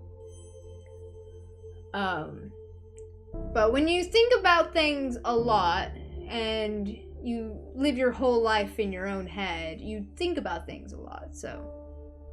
I wrote down on a piece of paper what I would like to be done. And I, for one, definitely want a very simple, like, bonfire cremation. Like, I don't really want the Viking one, like the Viking funeral, because my heritage is not Norwegian, but I would like a cremation closer to one of my heritage, and then be turned into a tree. I would very much like to be turned into a tree. Just put out into a natural, like, if I could, I would love to be in a national park and be the ghost of the national park. Be the nymph that everybody sees at night.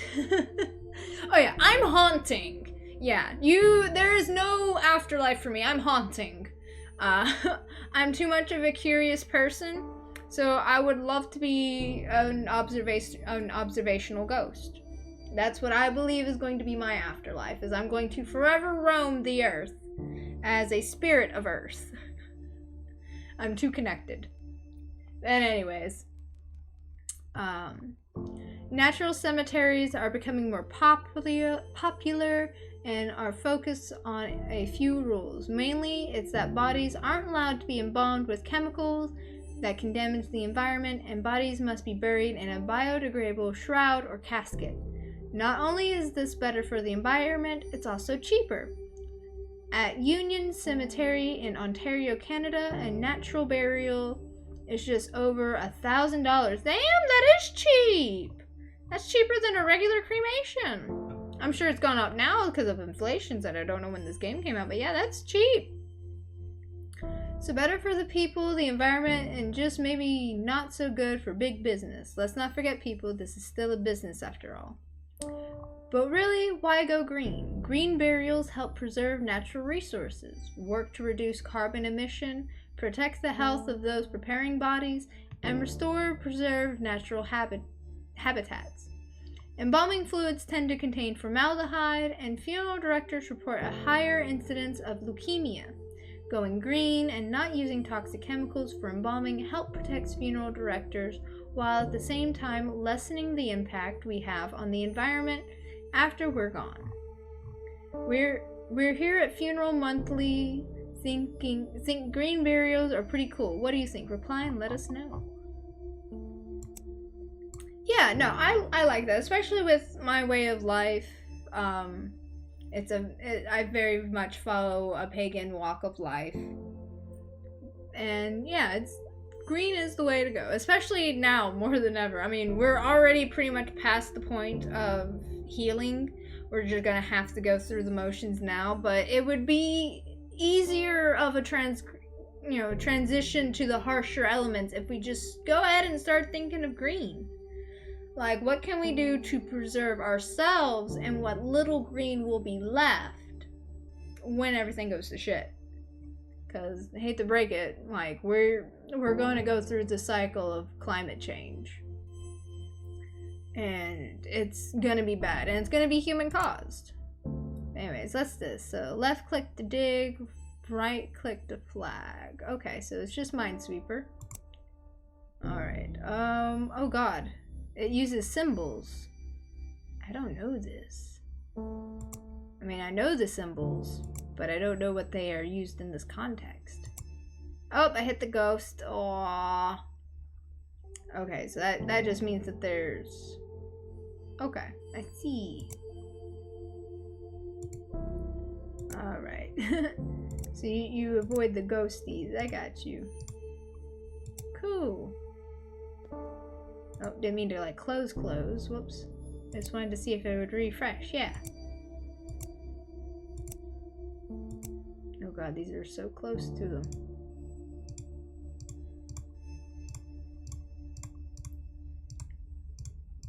It's Minesweeper with mythological.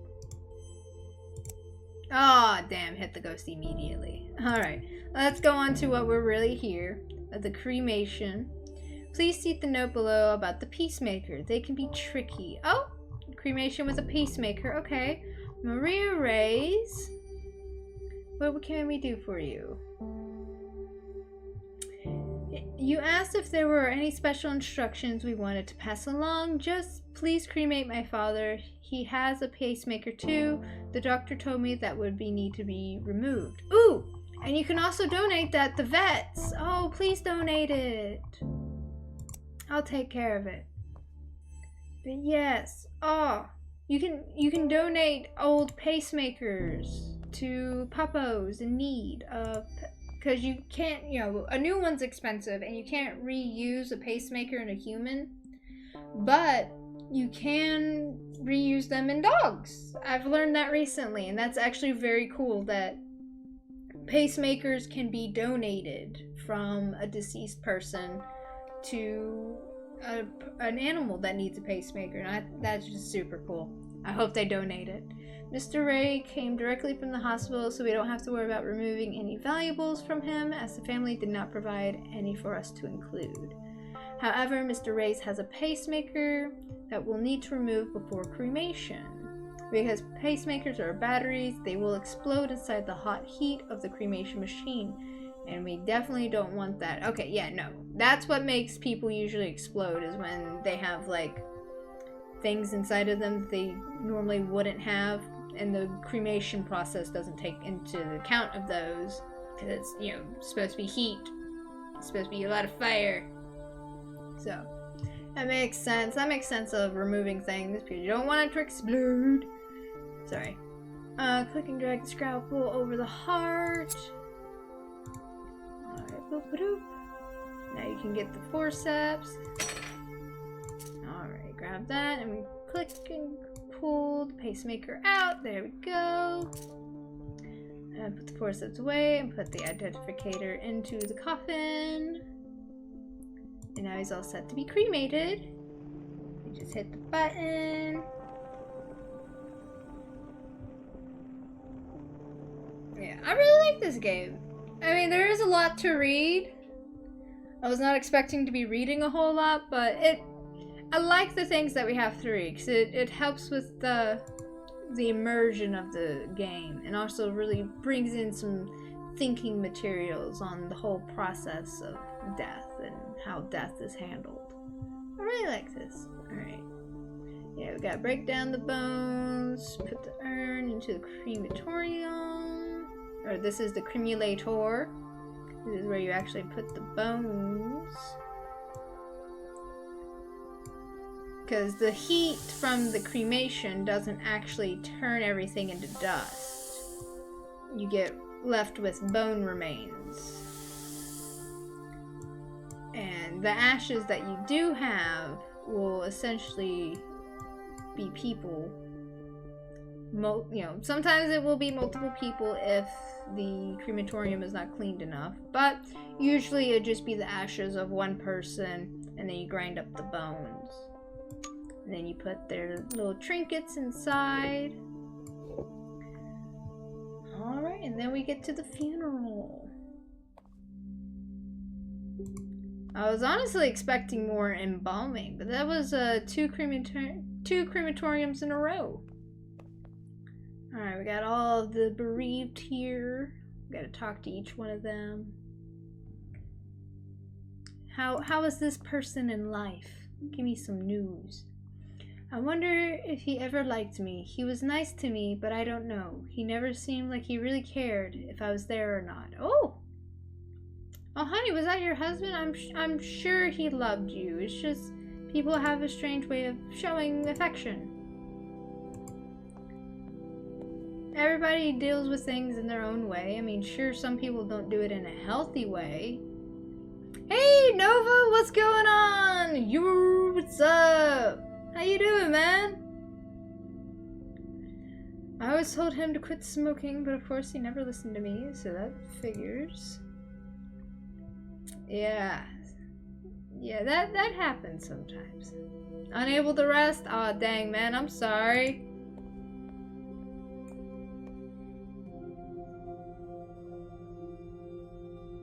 I know sleep gets away from you a lot.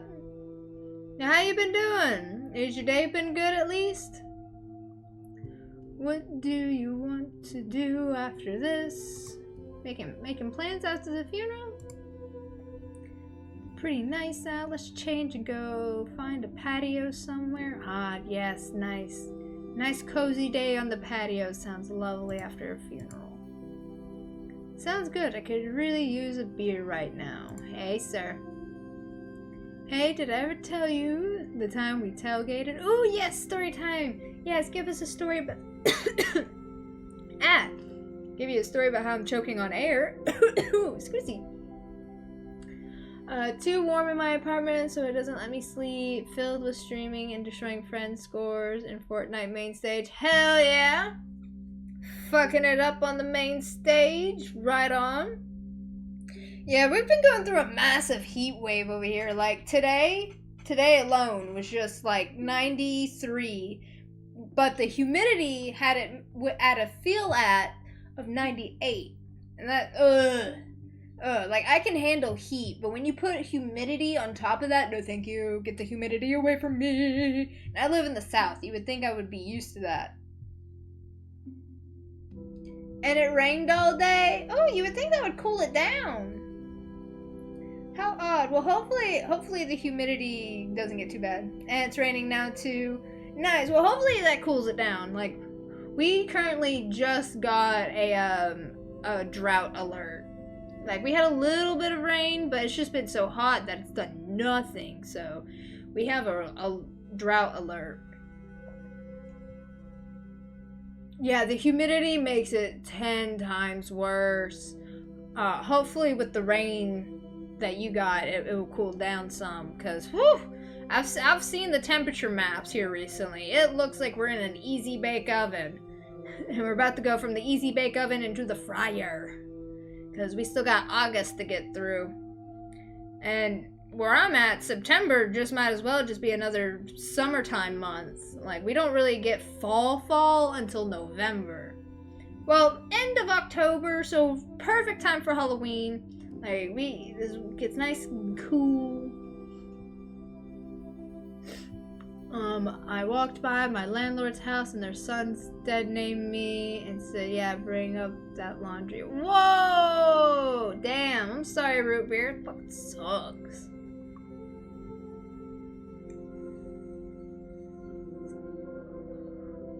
Yeah, it's been hot it's been hot everywhere for 3 months. Yeah, I've been in the fire. Gotta take care of all the cows and piggies. That's what Root Beer's gotta do. Gotta take care of all the cows. Yes, tell us about the time you tailgated, though. Oh, what a lovely story of the tailgate. Alright, and then I got these 2 sad ones over here. Did you ever end up clearing the air with your father? No, we talked a few times, but no, not really. He sounded like a difficult man. He was stubborn. That's just it. Stubborn. Yeah. It's hard when you have things left unsaid. It gets hard. And you know, they have the advice of, you know, oh, just, you know, say things before it's too late, but it's hard to say things because you don't know when the end's going to be, and it could alter the course of everything with what you say. But of course, I have anxiety, so I constantly overanalyze everything. That's just how I think. So it's like, there's so much that, you know, you gotta find the right time and right place to say. And it's hard. And, you know, if the end comes too soon. Alright, it's almost the end of the month, which means the next month, Rose and Daughters will be bought by a business. Our little mom and pop shop that we're working at. Hopefully they don't make me cover up my tattoos.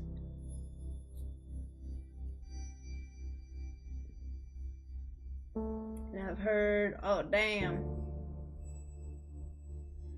Oh, you have a face cam now? Right on, Nova. Hell yeah. Fuck yeah, that's exciting. Everything been working well for you? I'm not gonna tell them to change my name and that I'm a man, not a woman. They would probably kill me if they knew. Yeah, best for safety reasons. Like, it sucks that we have to rely on secrecy for safety, but yeah, for safety-ness, just until everything's all said and done.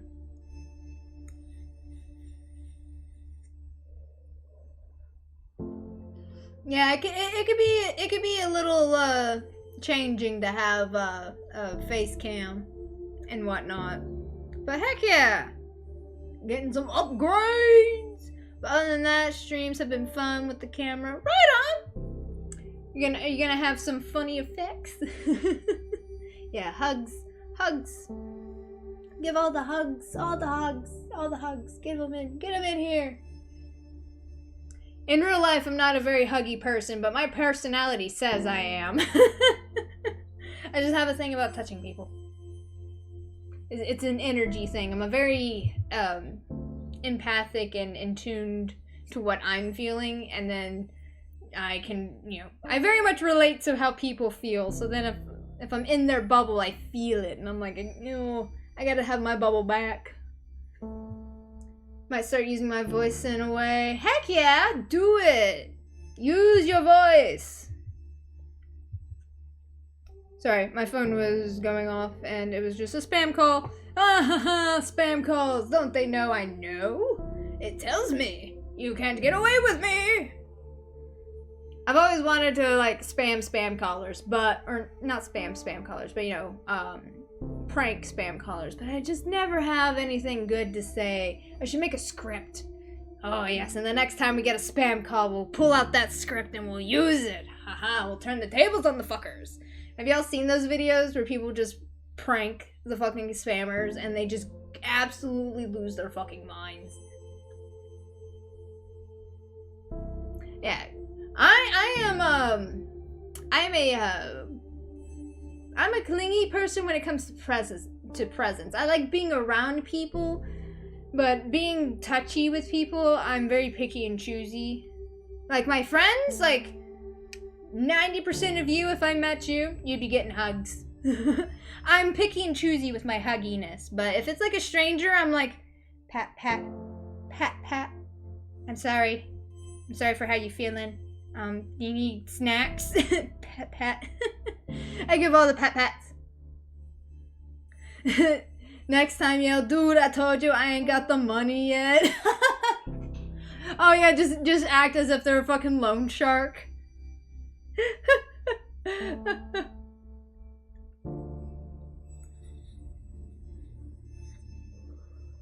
Yeah, all interactions are consensual touches, of course. Everything will be asked for in advance. Yes, we will be. Yes, we are respectful. We just want everybody to be comfy. That's all it is. Even when we deal with uncomfortableness, like. Sorry, I just saw the subject line from Jen Love. Mushrooms.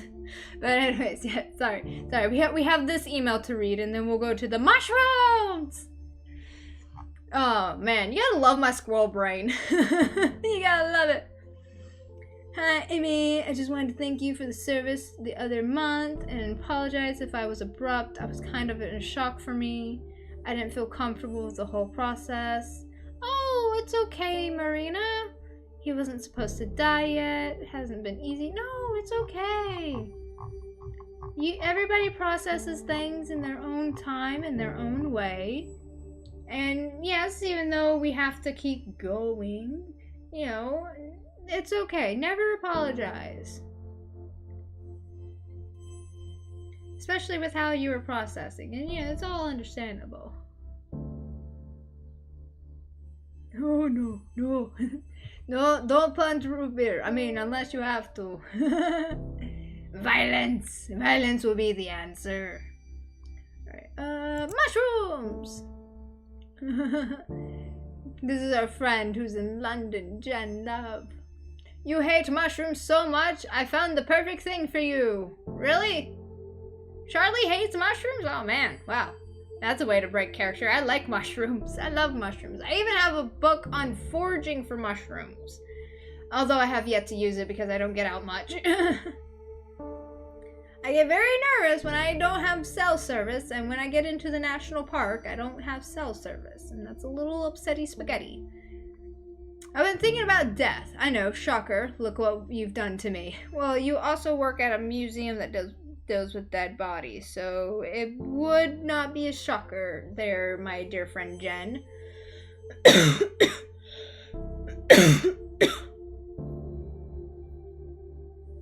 Oh yeah, no, that's totally understandable, Root Beer. That's totally understandable. I think I want this mushroom suit. No, it's not called that, but I can't remember the name of it. And I'm writing you on my phone, so I don't feel like Googling it right now.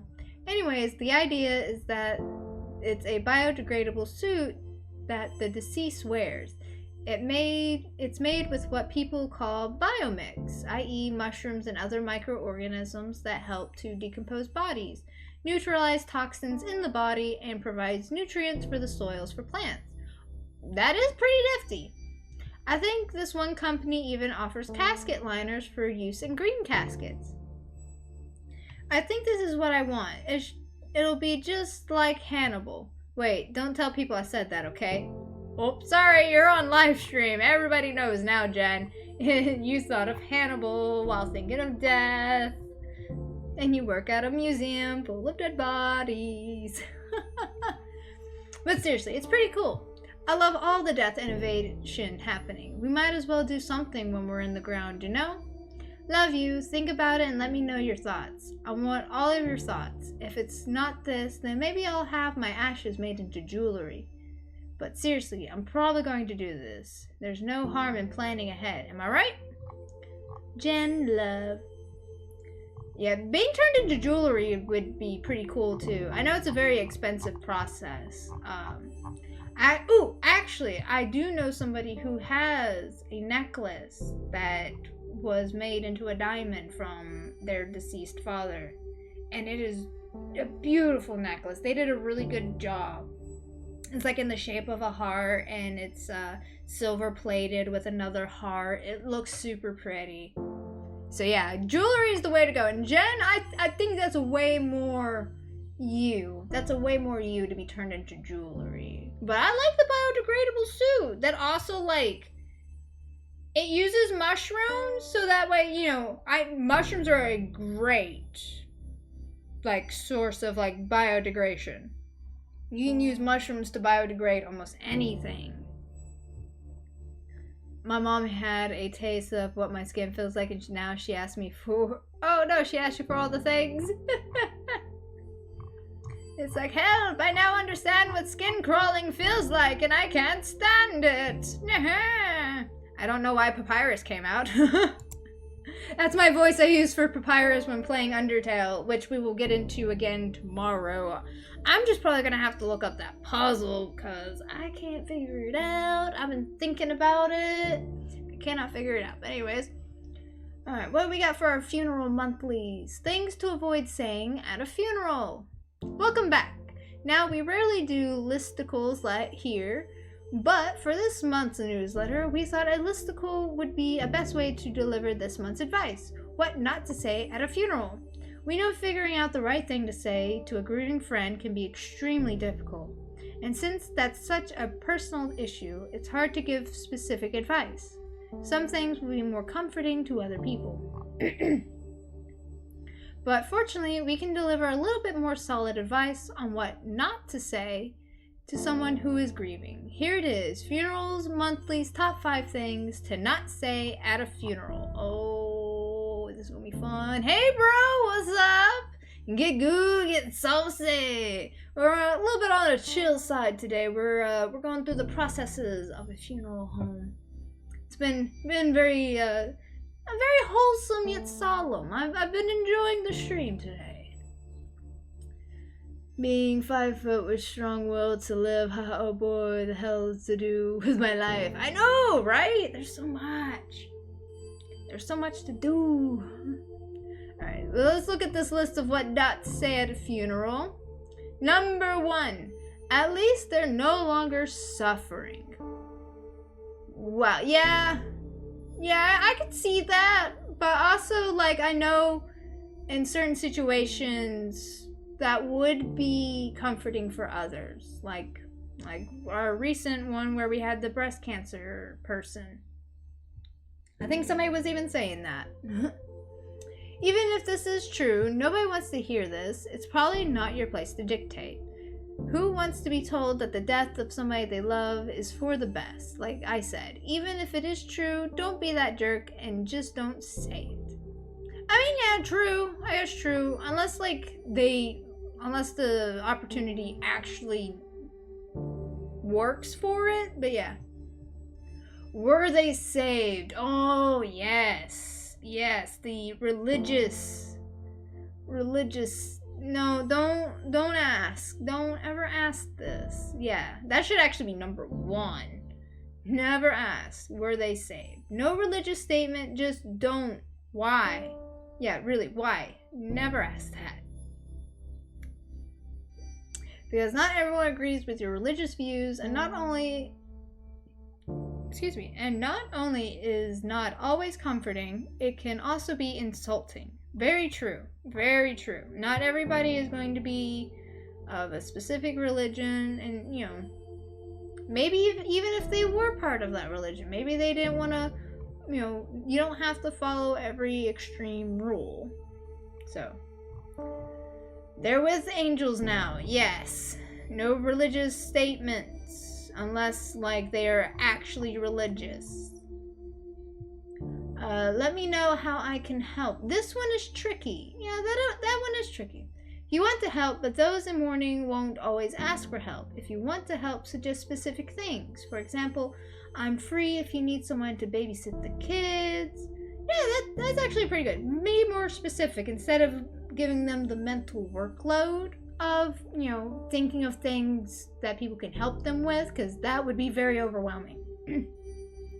I get overwhelmed when people are like, yeah, just give me a list of things to do. And I'm like, you want me to make a list of all the things that need to be done?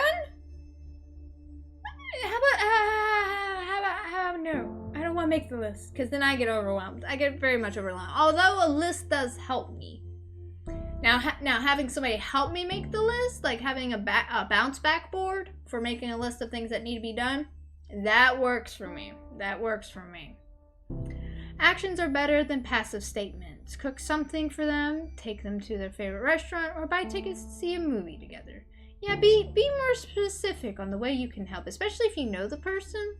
Definitely. It'd be, instead of giving them the mental workload of thinking of everything, which of course they're already thinking of everything, you know, be more specific. I like that one. And that one just in general, for like if somebody's having a tough time in life, going through something, having a more directed statement instead of just being let me know how I can help, I think that would be very good.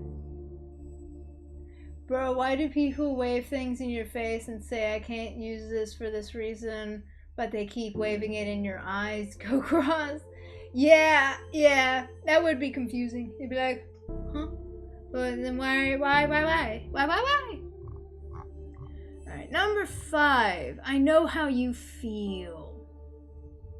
I'm not gonna lie, I'm kind of guilty of this one. But it's like, I don't know how to express any other way of being like, I'm connecting with you. But yeah, this statement, I do feel bad about saying it. I am guilty of this one, just in broad general, like, I know how you feel. It's like, yeah, no, I genuinely do know how you feel. But yeah, it's a very, very blanketed statement. I do need to change up my how I interact. When this is my quick draw, I need to find another quick draw, you know? Hey and B, I'm planning a vacation trip. Do you want to be on the list of the places I visit? I mean, you're more than welcome to come around here. See the Great Smoky Mountains. It's actually a pretty cool place. And even though I was talking about how we're very purple, yeah, like I said, people don't judge. Actually, way more open than anything.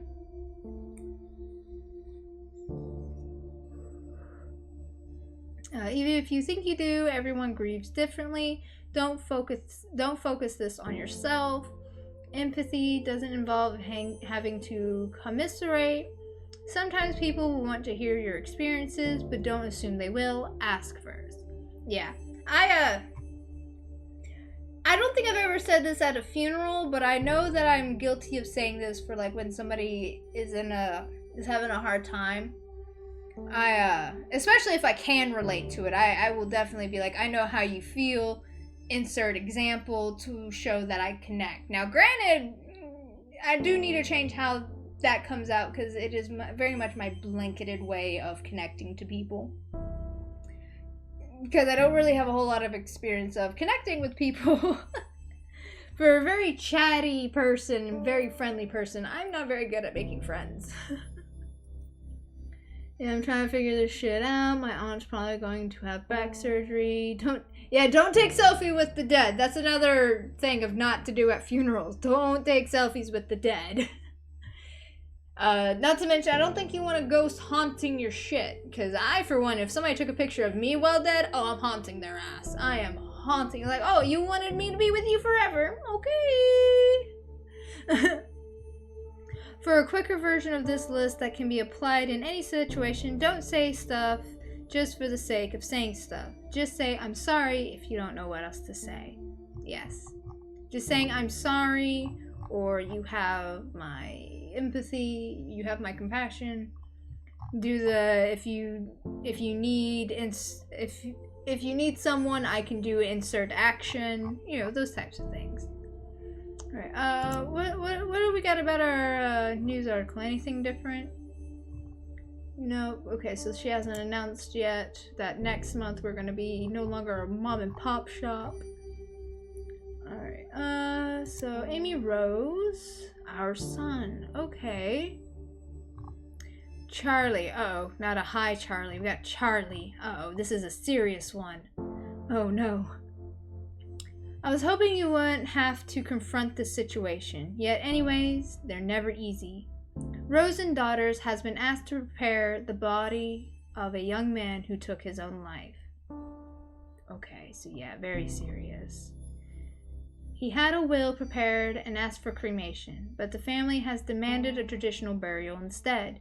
Unfortunately, he didn't make anyone his power of attorney, or didn't have any witnesses signing his living will, or his advance directives regarding these wishes. So his family is legally in the right to do whatever they want with the body. It's unfortunate, but we have to do as his family wishes. Matthew has graciously offered to take this on if you are uncomfortable with the subject. Instead, we will have a second body you can prepare for a funeral we're hosting later in the afternoon. Charlie, is this suicide something you're comfortable with dealing with? Let me know. I'm here if you need me. Alright, and this is about the deceased. So, Manuel Scott, his son has passed. Disregard our son's will as it concerns matters of his burial. He was clearly not thinking right and didn't know what he really wanted. Proceed with an open casket funeral. As for payment, we'll bring a check. Oh. Yeesh. And I know, like, in movies and whatnot and in TV shows, they'd be like, fuck it, we have to give the respect to the deceased person. And it's like, yeah, I would totally be that funeral director that would be like, you know, I got a will by the person. But also at the same time, it's like, you know, it's obvious that this person didn't really have a lot of control in their life. That's why they opted for such a personal way of making a choice. Not a choice that should never have to be made. It's a choice that should never be on the table. But yeah. Even though we have to completely disregard the young man's wishes, I really don't know. I kind of want to say no. I'm not comfortable with disregarding the dead's wishes. In all honesty, that doesn't sit right with me. As somebody who has like a very in tune karma sense, bad juju. That's bad juju. So, I mean, I don't know. If you guys want, no. I mean, either way, we're going to be having a body. But if we say no, I'm not comfortable, we won't be preparing, the young man who took his life. But if we do say we're comfortable with it, we're going to have to do an open casket and betray the young man's whole ideology. Because, you know, he took the time to process for a will and everything. Oof. Like, I knew this game was going to hit some heavy subjects. This game is going to hit some, like, I warned at the beginning, and I tried to remember to give out warnings when I could, that this is a very heavy topic game. Even though it is in a very light-hearted way, it is a heavy topic. But me personally, I don't like the thought of going against somebody's own personal wishes. I think, like, if there's a will that, you know, that should be enough. I know it's not enough, and it's stupid, because they took that time to write the will. And I know that, you know, there's all these legal things for, you know, all the loopholes, because, you know, he didn't have a witness to it, so, you know, anybody could have written the will and this and that, but still. I just don't like the thought. I'm not comfortable with that. I want to respect somebody's wishes. If I can't respect their wishes, then I don't want to do the job. That's just how I am. It's the people pleaser in me, but it's the appropriate one. Alright, the deceased family has asked for an open casket funeral for this lady right here. So we're doing a Mrs. Rossi. Mrs. Rossi will get cleaned up while Michael deals with the heavy subject. That is just something I cannot do. I think even in real life I would pass it up. Okay, got rid of all the rigor mortis. Now let's puff up her eyes. There we go. Glue them shut so we don't get any peekaboos. No peekabooing. Alright, and then cotton balls so she can have her forever smile. And this part looks a little creepy, but this would actually be done on the inside of the mouth. They sew the inside of the mouth shut and the jaw as well, so that way you don't get from the decay and everything, you don't get the slouching that happens. Alright, and then we got, just so we can continue working on the body, we gotta lather her up in some lotion. Alright, then the incision, nice delicate incision, and then tube, the cannula, and then another tube. There we go. I always forget where exactly to do that. Alright.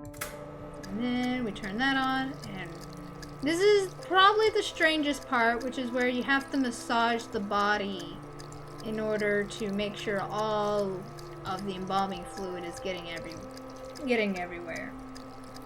Getting into the whole body, because, you know, there's no circulation, and it would honestly just pool in one spot wherever the tube was going. So, you know, in the thinking of the science, it makes sense, but in thinking of the actual process of massaging a dead body, it's a little weird to think of at first. But funeral home directors have to do that all the time. And, you know, they don't get, you know, weird. Hopefully, they don't get weird with the bodies.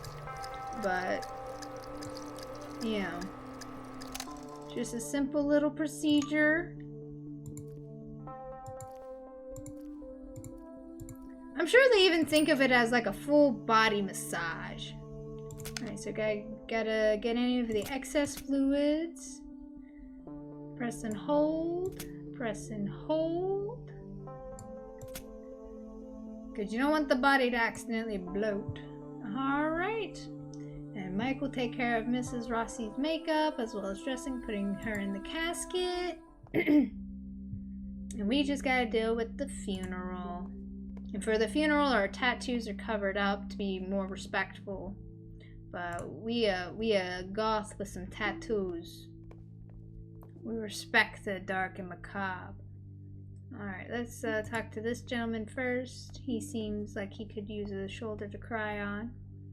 It doesn't look like her at all. No, she's just sleeping, sir. Don't worry. I know you're grieving. Just think of her as sleeping. Where is Maria? She couldn't be here. She didn't want to see her mother's body. I mean, I don't blame her. Anyways, I'm pretty impressed with the food. Did you try the amaretti? Oh, yes. That's rough. To plan everything for the funeral and then not being able to show up yourself. Oh, the boss beat you all? Dang, I'm sorry. That boss said not today. Scorekeeper got an upgrade, didn't he? She's no longer suffering or in pain. Hey. We talked about that's not something you should say. I'm gonna give you the pamphlet from Funeral Monthly. Yeah, she's in a better place now. Seriously, this lady needs the pamphlet. This lady needs the pamphlet. Who the fuck is my brother talking to? Oh no. Oh no. Is it the ghost named Steven? She's in a better place now. She was too good for this world. Madam! This is not something we say at a funeral. Okay, thanks, Aunt Sandy. Yeah, seriously. We had a full newsletter. Well, I know you guys don't get the newsletter, but we should really post a newsletter. Especially that list of what not to say, Aunt Susan. Damn.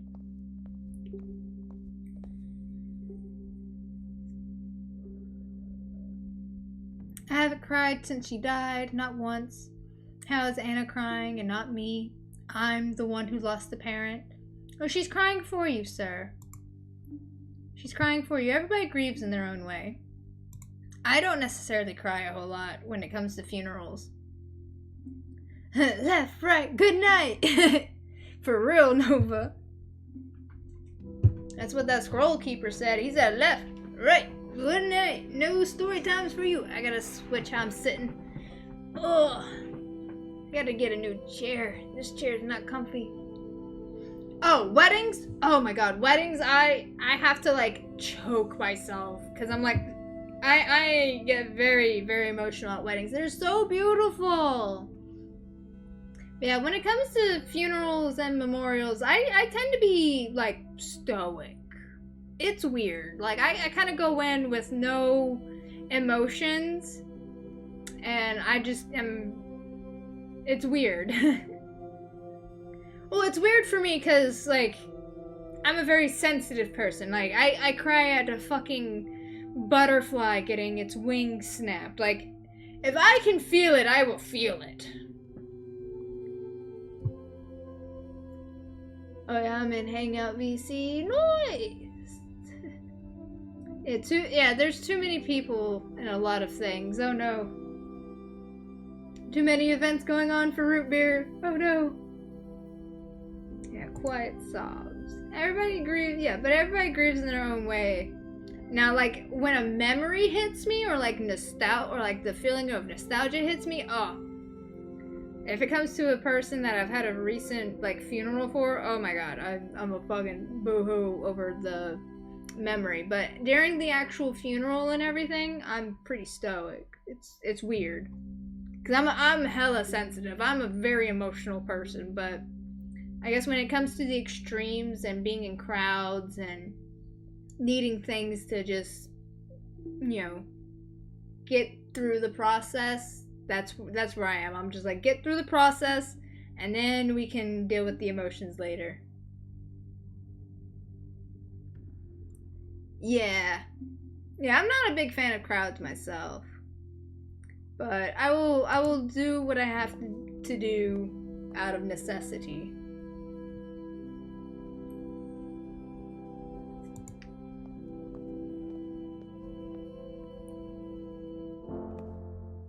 Cowards no go.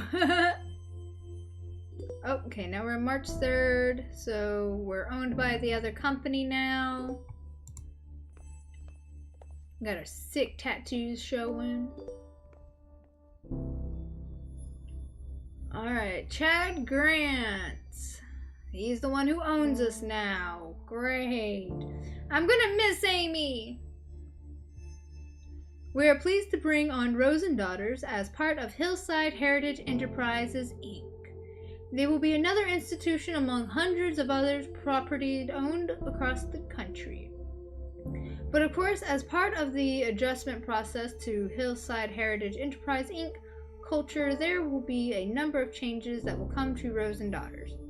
We will send out the memo regarding the specifics and details of these changes, and we expect them to be followed impeccably. Glad to be leading the way for Rose and Daughters from now on. Chad. Boo. Boo, I want Amy back. I demand Amy back. Matthew, what the hell? Can I just say, first off, that is a bull crap. Knowing how these corporations run, I won't be surprised if they're monitoring our emails now. No, okay, I don't really believe that. I'm just upset. I get that Amy didn't have much of a choice. You can only fight a huge corporation taking all of your business for so long. This isn't 6 feet under. Great reference there. And they just swooped in, and now we have to deal with their BS practices. They're colder than the corpses I picked up from the morgue this morning. Who charges this much for funerals? It feels dirty and exploitive. Let's grab a drink after work. I need to blow off some steam, and emails aren't really the most appropriate place to do this. Too late for me, I guess. P.S. If you're reading this, Hillside Overlord, good. Oh god, what are they charging now? Because I like the other prices. So, Rose and Daughters, operated by Hillside Heritage Enterprise. No longer a mom and pop. Rose and Daughter is the newest funeral home to join Hillside Heritage, proudly serving 56 different communities nationwide since 1964. Rose and Daughters features several available packages for burial and cremations, a spacious visitation suite for added comfort, and catering available on site. Rely on our dedicated and friendly staff to help you with your funeral needs, whether you need our immediate assistance for a loved one or would like a pre-plan for your own final arrangements.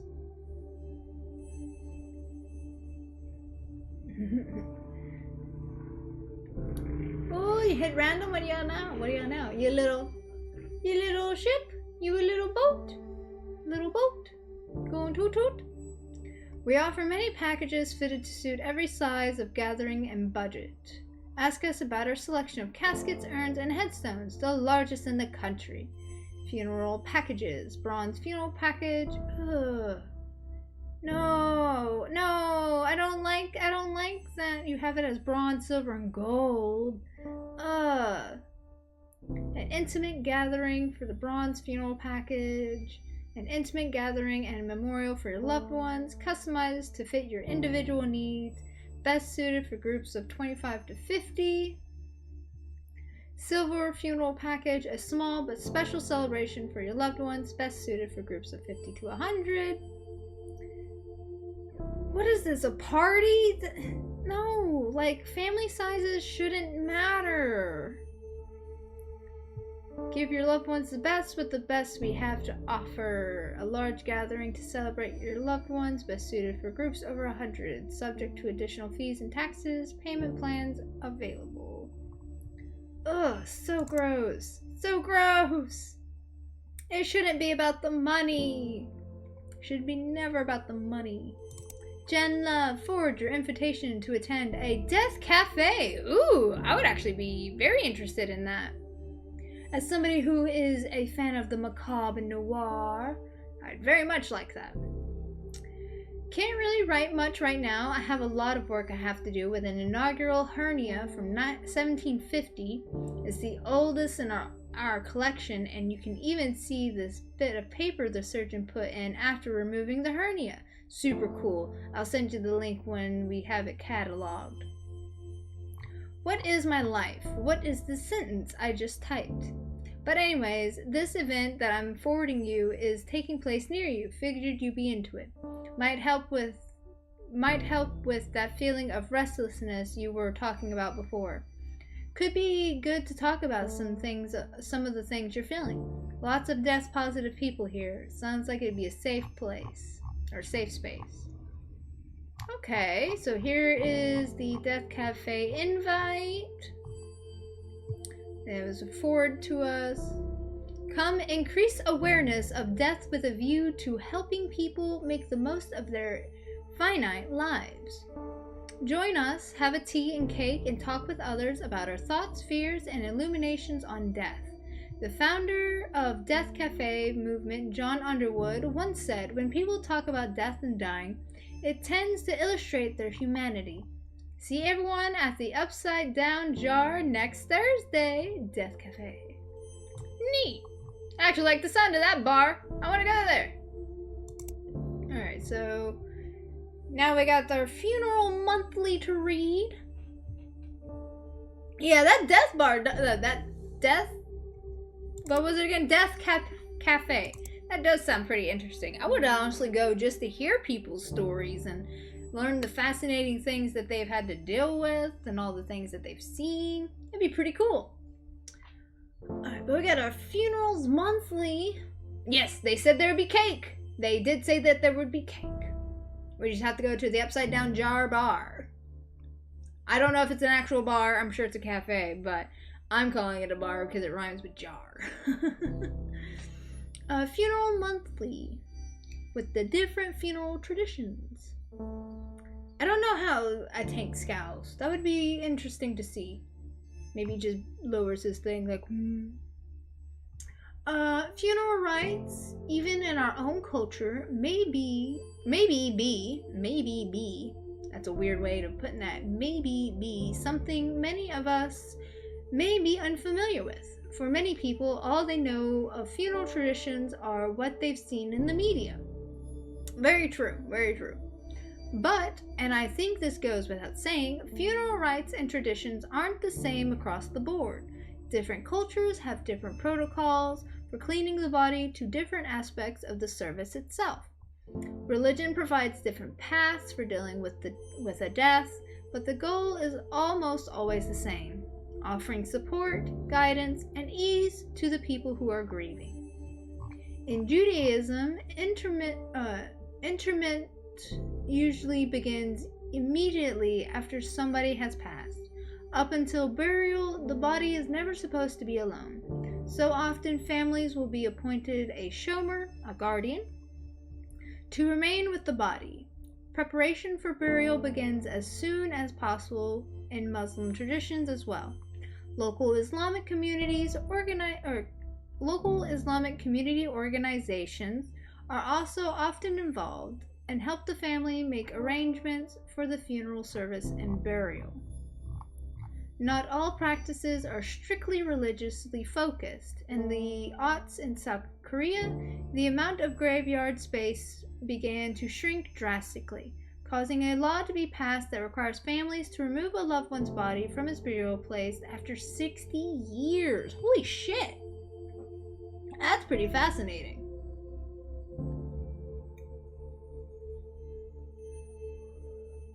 It does make sense for South Korea because they are a smaller continent with a very high, country, with a very high population.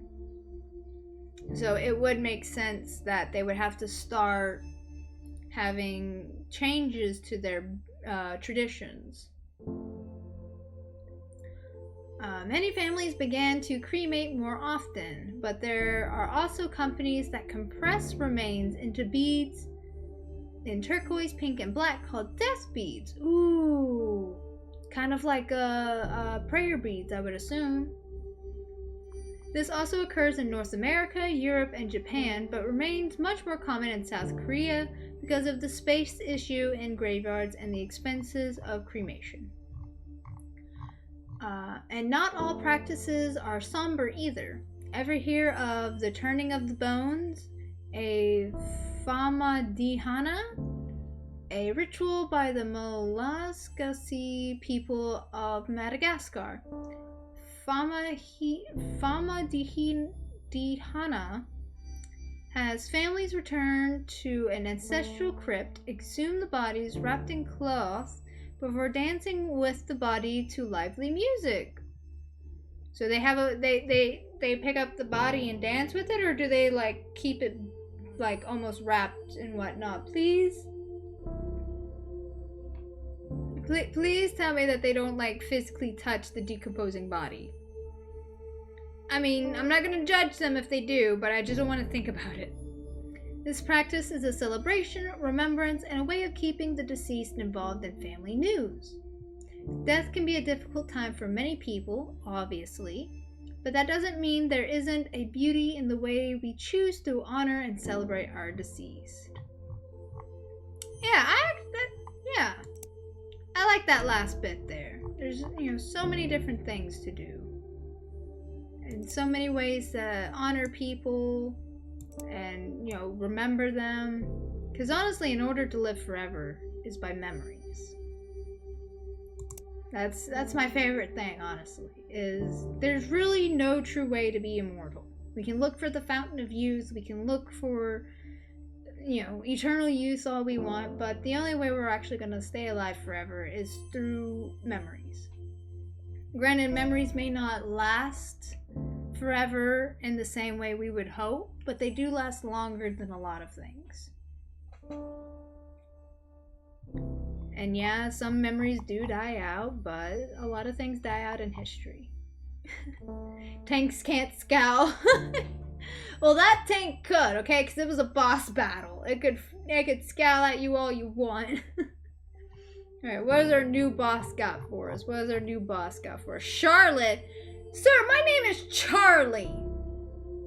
I have said in my interview I would prefer to be called Charlie. You call me Charlotte? Ew, sir. Definitely a corpo over here. Below are the details for our next client. Ensure you follow the requested specifications exactly. After you're done, I will review your work in order to properly evaluate you at the end of the month. Fuck you! Fuck you, Chad! Fuck you! I'm gonna take my sweet time, making sure everything is perfectly done for the deceased here. Get fucked, Chad. Thank you, Mr. Grant, for agreeing to take care of Jocelyn's cremation. The bike accident was, well, it was more than I was expecting. I know she wanted to be cremated, and to be honest, I don't think I could bear seeing her like that after what happened. Thank you, Leah. Alright, Chad, I'll get right on to it. Chad. Alright, let's go cremate the sweet daughter here. Alright, Miss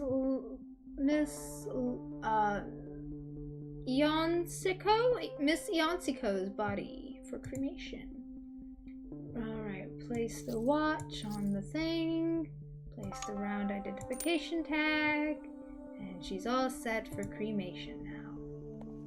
Just press the big old button.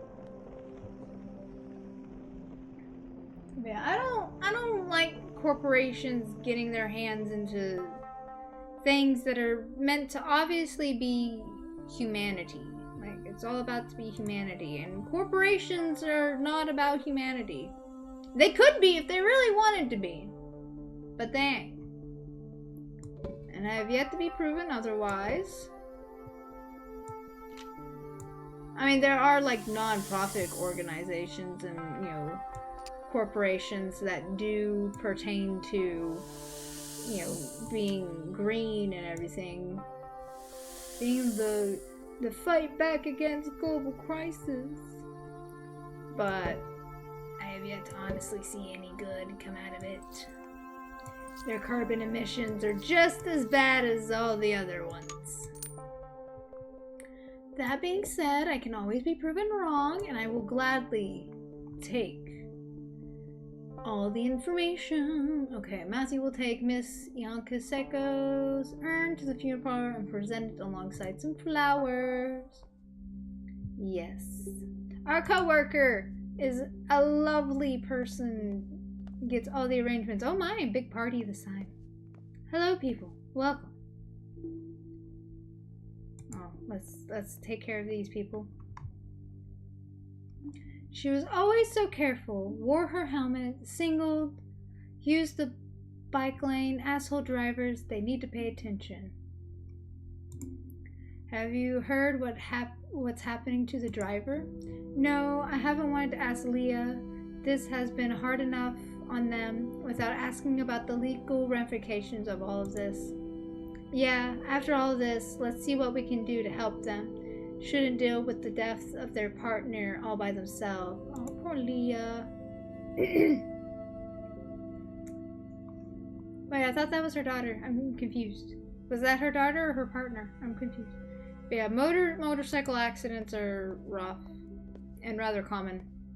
And it's because mostly people are not paying attention. Both drivers, not just, motorcyclists, but both drivers.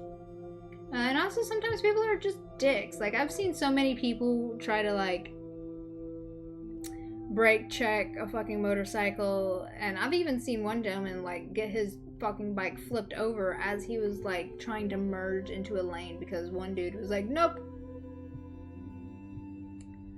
So glad it was a cremation. I would have lost it seeing her body. Yes. She didn't look terrible. She was, you know, a lovely lady, I'm sure. I have to go through all of her things. How am I supposed to decide what to keep? If you need help, I can help. No thanks. I mean, but no, I don't know. It's so intimate. Feels like I should do it myself. She would kill me if others saw the other things we have. Oh. Yeah, very private person. Oh, I understand. Yeah, she was kind of a closed book, except to you. Yeah, she was special. Yeah. It's tough, especially when you have to, like, gather up their things. Yeah, people are assholes, that's for certain. Can't agree more. I'm glad I'm here, but wow, I just need a glass of wine and to binge watch something right now. No, totally understand. Sometimes you just gotta take your mind off things in order to actually process it in the back of your mind. Should we do a vigil at the spot? Careless drivers, I swear to God. Yeah. So she was hit by a driver who was not paying attention. Or at least that's what the story is that she lost her life doing the thing she loved. Being out on the road, being in the freedom. Okay, March 24th.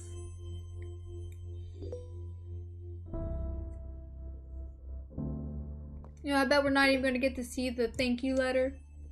I bet the corpo's going to keep that all to himself. Oh, rules and code of conduct. Oh, Matthew, what's up, my friend? Charlie, I need a drink. Beer after work? Question mark. P.S. Also, I really want mozzarella sticks. I can be both hungry and angry. And no, I will not say hangry, ever. Oh God, what is our new boss saying? Hello, as stated in a previous email, as per my last email. God. Fuck you. Here are the new rules and code of conduct I expect you to follow from now on while on any premises belonging to Hillside Heritage Enterprises, Inc. Oh God, here comes the stupid corpo rules. First and foremost, there is a required uniform and strict dress code from now on. I fucking knew it! They were gonna come after me for the tattoos. They were gonna come after me for the goddamn tattoos. I fucking knew it! These guys aren't cool at all. Amy, I miss you. Come back to Rose and Daughters. First and foremost, there's a strict required uniform and strict dress code from now on. Second most importantly is that no tattoos are to be visible. If you have visible tattoos, ensure they are properly covered and hidden. Fuck you! When speaking with customers and clients, consider the opportunity to upsell. When they're mourning? You want me to upsell? Like, by the way, your dead human would desperately love this overly priced pillow to go on their head. It would feel so comfy to them. They'll feel it in the afterlife. Like, come on! I.e., always encourage the deceased loved ones to purchase the higher quality package. Go fuck yourself. We find that encouraging loved ones to think of the comfort and style of the deceased as an experience with no price limit on it. But they're dead. The only people that are going to have to deal with anything are the living.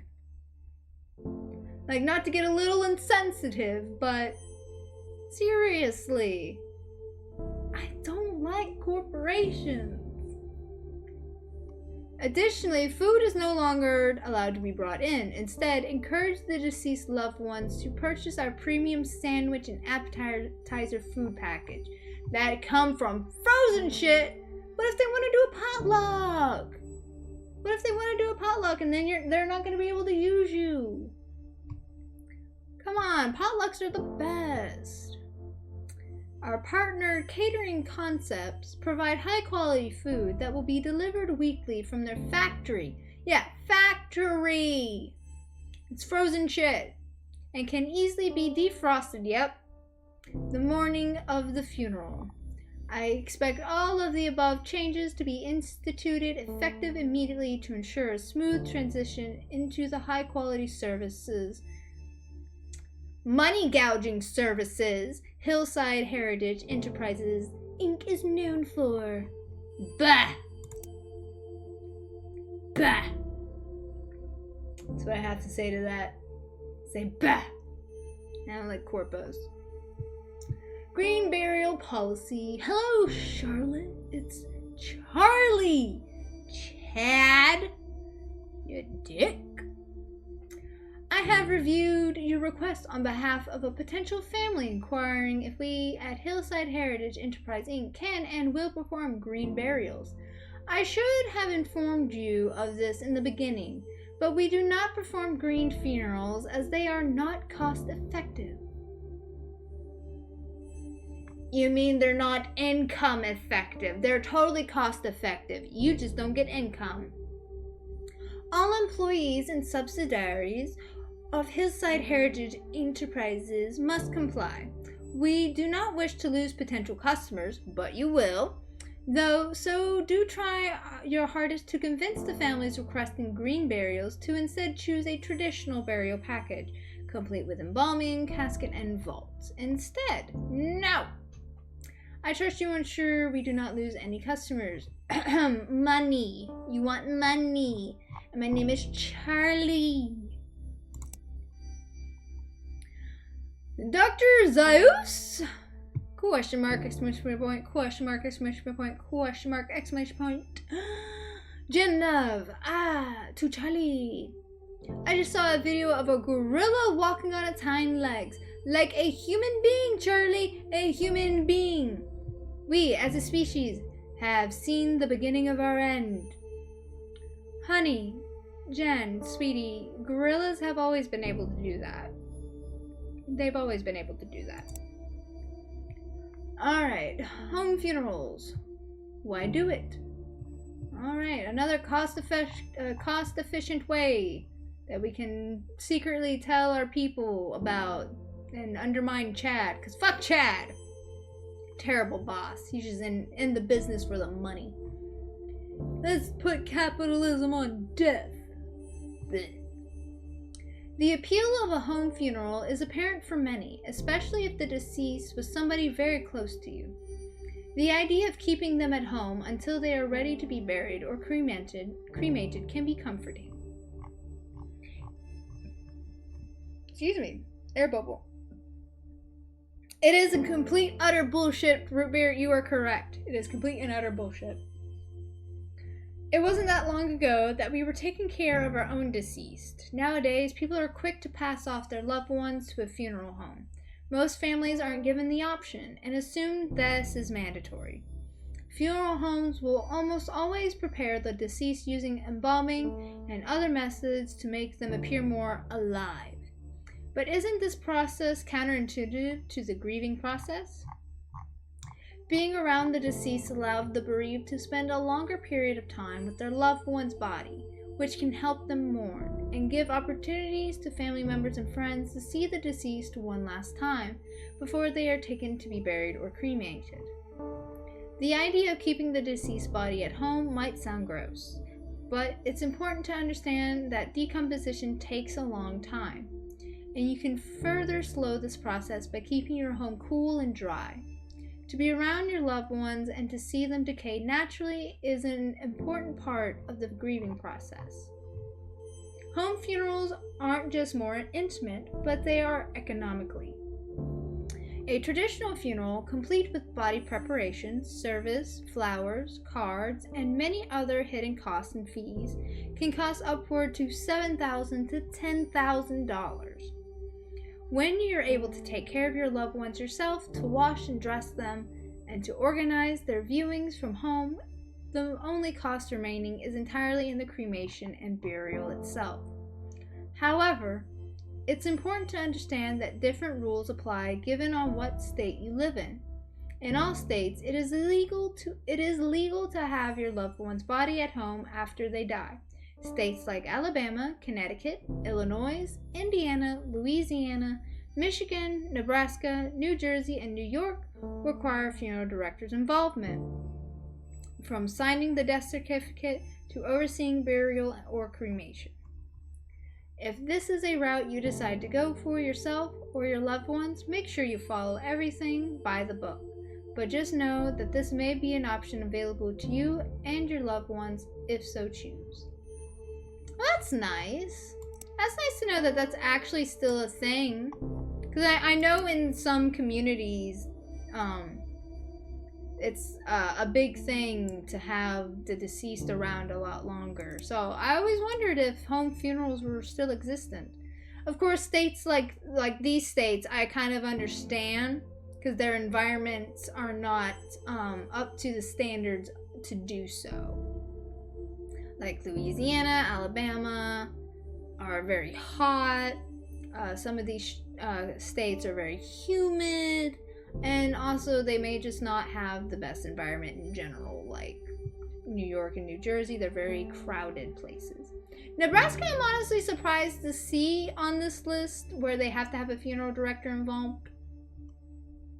But that's just because I don't really know a whole lot about Nebraska, except for it's a lot of fields. So you would think that they would have the environment for it, but maybe they don't. Anyways, let's see what Chad has for us. Latest contract acquisition, the city. Not going to read that. Charlie, I am proud to announce that Hillside Heritage Enterprises, Inc. receives a contract with the city to dispose of any unclaimed body. This is an important revenue stream for us, as I'm sure I don't need to explain to you. Charlie? Fuck you. Why are you so aggressive with my name, sir? Although Hillside's Heritage Enterprises, Inc. is being paid a decent wage from the city for these services, cremation is preferred here as it is the most cost-effective of the two options. The first unclaimed body we will be handling belongs to a middle-aged man, possibly homeless, whose body has yet to be claimed. No special preparations are needed for this cadaver aside from cremation. Chad, go fuck yourself, but I'll take care of it. Yeah, it is pretty late in the night for you, Nova, so I totally understand. It's 9:24. This game's actually going a lot longer than I thought it would. Not that I'm complaining, but I did read that it was like a little bit of a shorter game. So I was expecting it to be pretty short. But no, we've been going on for 3 hours. Like, it's a pretty long game. Pretty fascinated with it. This is actually a really good game that delves into the subject of death. Like, yeah, it's called The Mortician's Tale. Like, it's obviously about death. But it touches on the subjects in such a way that it doesn't make you feel like you're, being intrusive. I'm trying to find the right words, so forgive me if I'm not getting the right context here. But yeah, it's it places it very delicately into a way that you can have fun while also learning more and having more understanding of the processes. This is really fun. It's 4:25 a.m. for you, Nova? Holy shit. I'm starting to feel like I need to move to the US at some point. I wouldn't recommend it. I mean, don't get me wrong, it's a great place to live, but, there's a lot of bullshit going on over here right now that I'm not gonna get into. But if you want to move over here, cautionary tale. There's a cautionary tale to be had here. Too many American people after my short ass. Oh yeah. That's probably definitely happening. Because we over here are suckers for foreigners. We're suckers for foreigners. You just be like, oh, you're a foreigner? No, well then. Tell me all about your culture.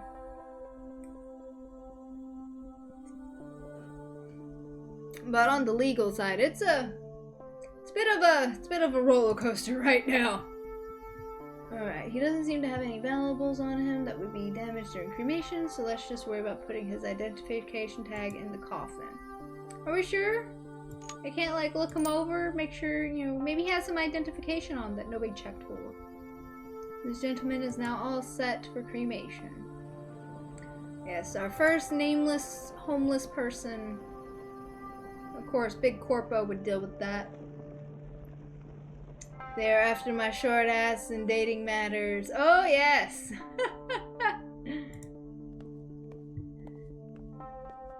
I mean, that's great that you're getting seen. I hope it's not making you uncomfortable. If they make you uncomfortable, just tell them to stop it, to knock it off. Me no likey. Oh no. Well, tell them to knock it off if you don't like it. If they making you uncomfortable, I'll beat them up. I'll beat them up. Go rrr. Don't make my friends uncomfortable. Yes, very plain urn. I miss the nice aesthetic ones, the ones that feel like home. Alright. Into the funeral parlor. Is anybody gonna show up for this gentleman now that he's deceased? No. So sometimes this happens, I guess, where nobody's there to pay respects to the dead except for us.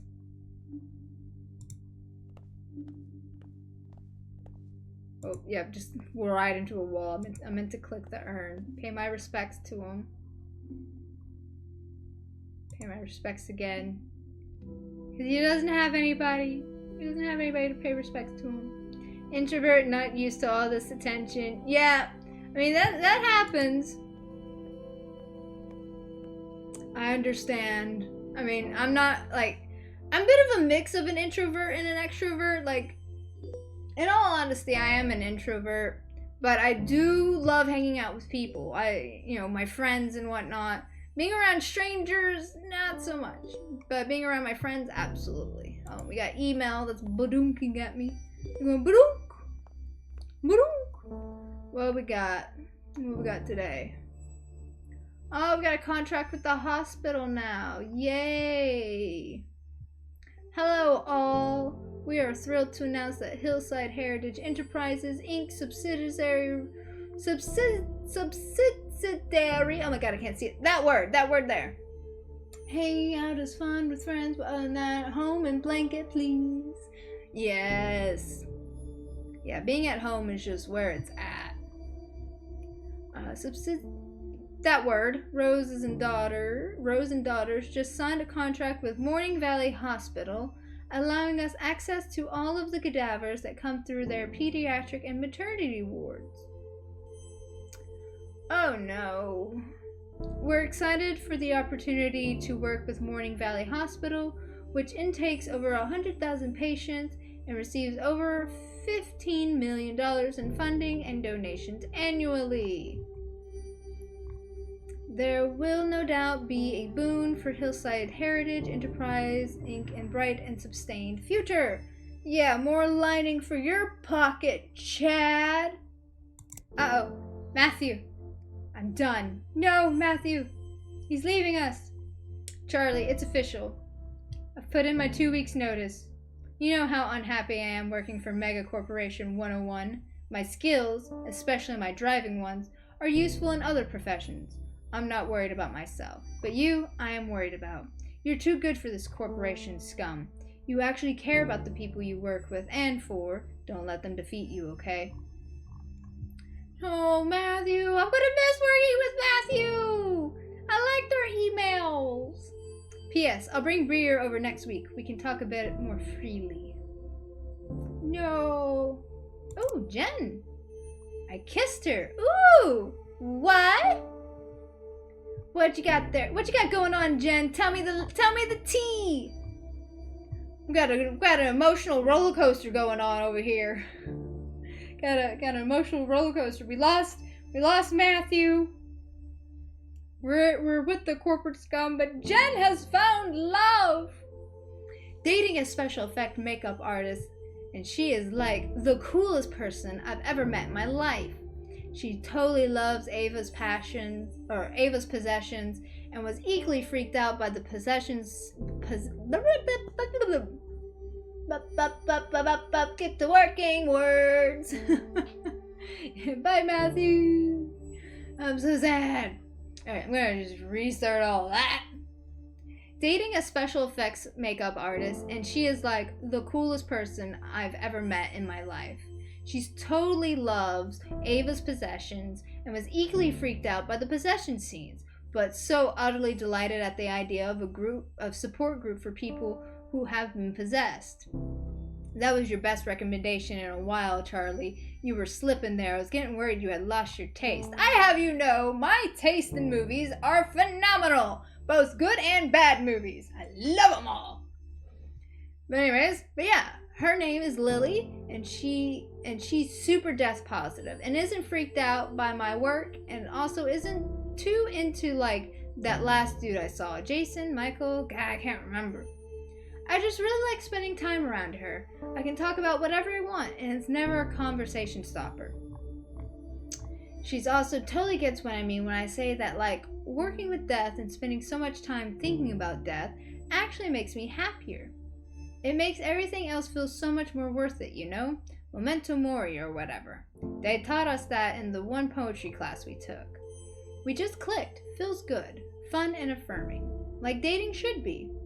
I'm thinking of taking her to Maples Meadows. She's super into roller coasters, and I think that the idea of sharing cotton candy, or maybe not, I don't know, I don't want to throw up on the rides, is sickeningly cute.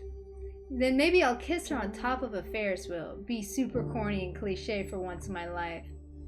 Oh, I love this. Oh, I love that Jen has found some love. Yes, all the gay love. So cute. A tissue for the issues. Won't cry. This is enough to make a grown man cry. Clyde with a meatball. Cheers. Reference. Anywho, enough about me for now. I'm still kind of in shock from your last email. Do you think you're going to do it? You know you have my support 100% no matter what you decide. Oh, were we deciding to change businesses? Were we deciding to put in our 2 weeks notice? Where are we going to go? What are we going to do? Water everywhere and not a drop to drink. Water cremation. Oh? This is going to be an interesting read. Oh, find the T-Rex! Fight that Tyrannosaur! Sorry, I gotta keep changing how I sit. This chair, it gets uncomfy after a while. And you would think it would be, comfy considering how much I sit in it, but no, it isn't that. Alright. So we got this from Funerals Monthly. We can call it a few different things, like flameless cremation, a bit of an oxymoron, but we'll let it slide. Or perhaps a more commonly resumination. Its technical name, though, it's actually alkaline hydrolysis. Whatever we want to call it, it's here, and it's an environmentally friendly alternative to traditional cremation. But for the sake of this newsletter, let's call it water cremation. We all know that traditional cremation and burials take a huge toll on the environment, the high energy consumption that adds to the greenhouse gas effect being one of the chief amongst them. And water cremation is an alternative method available for the eco-conscious amongst. How does it work? It's basically a water-based chemical process that uses really strong alkaline and water heated up very high, about 350 degrees. It basically works like a sped up version of natural decomposition. The excess water gets put through the same water treatment process as any sewage water at a factory, and alkaline hydrolysis uses significantly less energy than traditional cremation process. Neat, huh? It's been around for a bit, and in some places became legal around the end of the first decade of the aughts. Not a bad alternative for those who don't want their death to have any greater impact on the environment than necessary. That is a pretty cool process. I'm actually going to have to look in more to that because I kind of want to learn more about that. A process where they just basically boil you in alkaline? That's pretty cool. It's too much reading. I like to keep my tiny brain cells. Yeah, I'll read for you. That's why I read it. I read it. Alright, but we got a business registry here.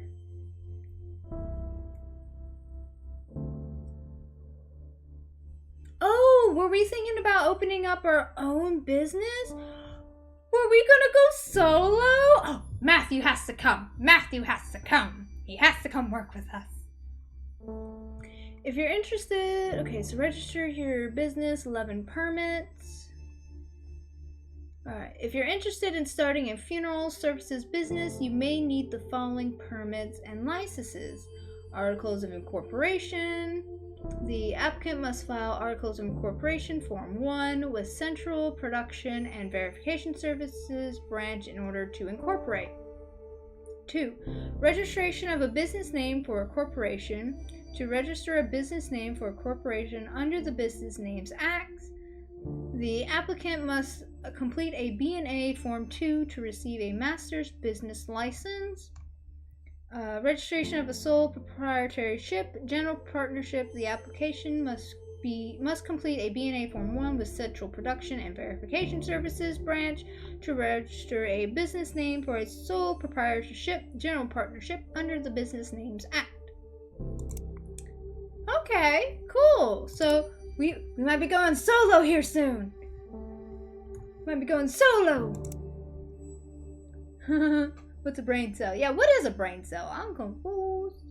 Oh god, a Spinosaurus has come to take revenge for the T-Rex.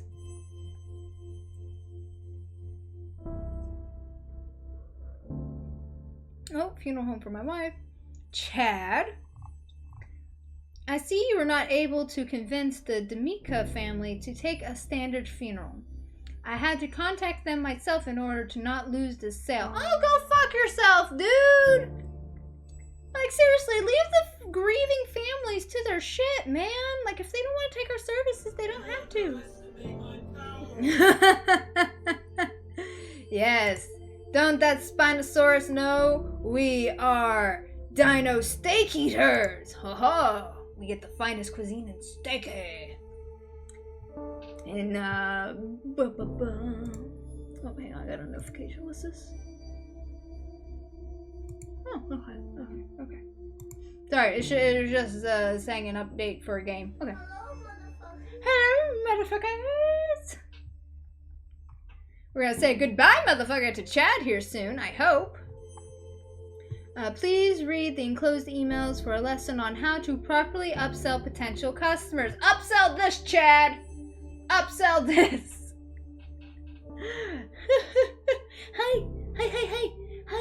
Hi, Nova! How you doing? You doing good? Got the late night zoomies! I don't want to see that we've lost any customers because of your refusal to upsell. That's right, I do refuse to upsell. This is part of your job. No, it's not. Part of my job is to help the grieving families have an easy processing in their life. I'm not here to fucking dicks. Dear Mr. Grant, okay, we'll take the traditional funeral package. Thank you for considering us in this hard time. What'd you say to them? How'd you word this to them? Dear Mr. D'Amica, I understand your desire to keep your wife at home, but I assure you the best way to honor your wife is through a traditional funeral package instead. False! I promise you your wife's funeral with us will be a beautiful, intimate gathering where all of her beloved friends and family can come together and say their goodbyes. A standard embalming will allow for everyone to view your wife, ensuring that everyone can see her one final time as she was.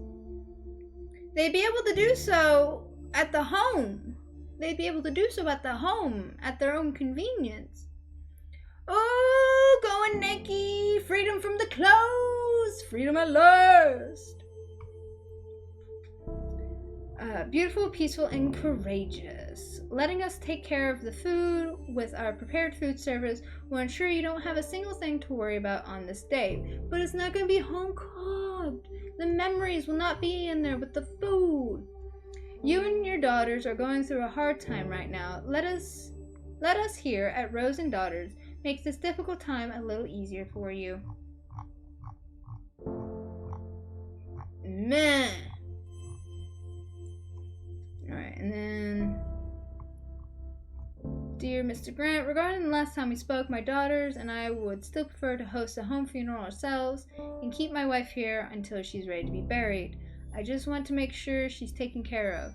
Her heart attack was so sudden. We don't know what to do. We just want to make sure she has a proper send-off.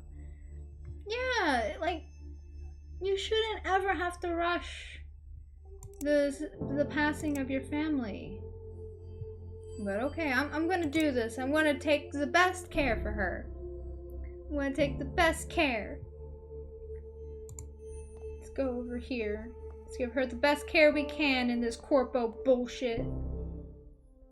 The deceased family has asked for an open casket funeral. Let's start by cleaning the body. Alright, Mrs. D'Amica, we'll give you the nicest, sweetest bath we can. You don't need any embalming. I know I have to listen to my bosses, but you don't need it. You're beautiful as you are. Naturality is the way to go. Let's massage out the rigor mortis. Heart attack leaves a lot of that in there. Okay, insert the eye caps. There we go. Oh, she looks so happy. Let's glue these shut. Alright, cotton out from the balls. Sew up the mouth. And then lotion. Give her the best kind. Give her the best kind of lotion. I know she doesn't really care 'cause she's, deceased and all, but my god, if they're gonna pay money for this, they better give her the best shit ever. There we go. Alright, turn on the embalming. Massage the embalming fluids in. Get her all nicely preserved.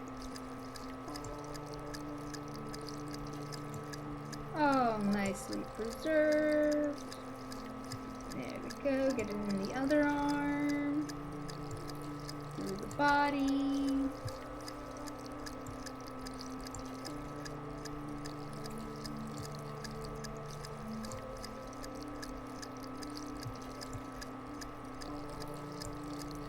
Almost missed that one. That's okay. Alright, now she's all preserved. Oh, nope.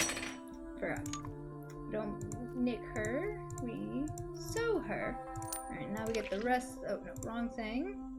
Get the trocar and get all the excess fluids out. That one had a lot in there. Yeah, no pockets. We don't want her to be any sort of disfiguring. Mike, not Matthew. I want Matthew back. But no, we got Mike now. Boo. Bet Mike don't know how to do any final touches properly.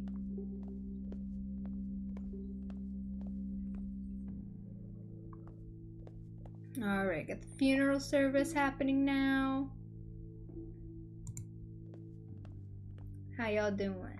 This feels so impersonal. She would have hated this. I know, I'm so sorry. It's the corpo's fault. Yeah, but I don't know. They must have had their reasons. Yeah, they were pushed into it by my boss. Oh, hey, what did you think of that trailer I sent you?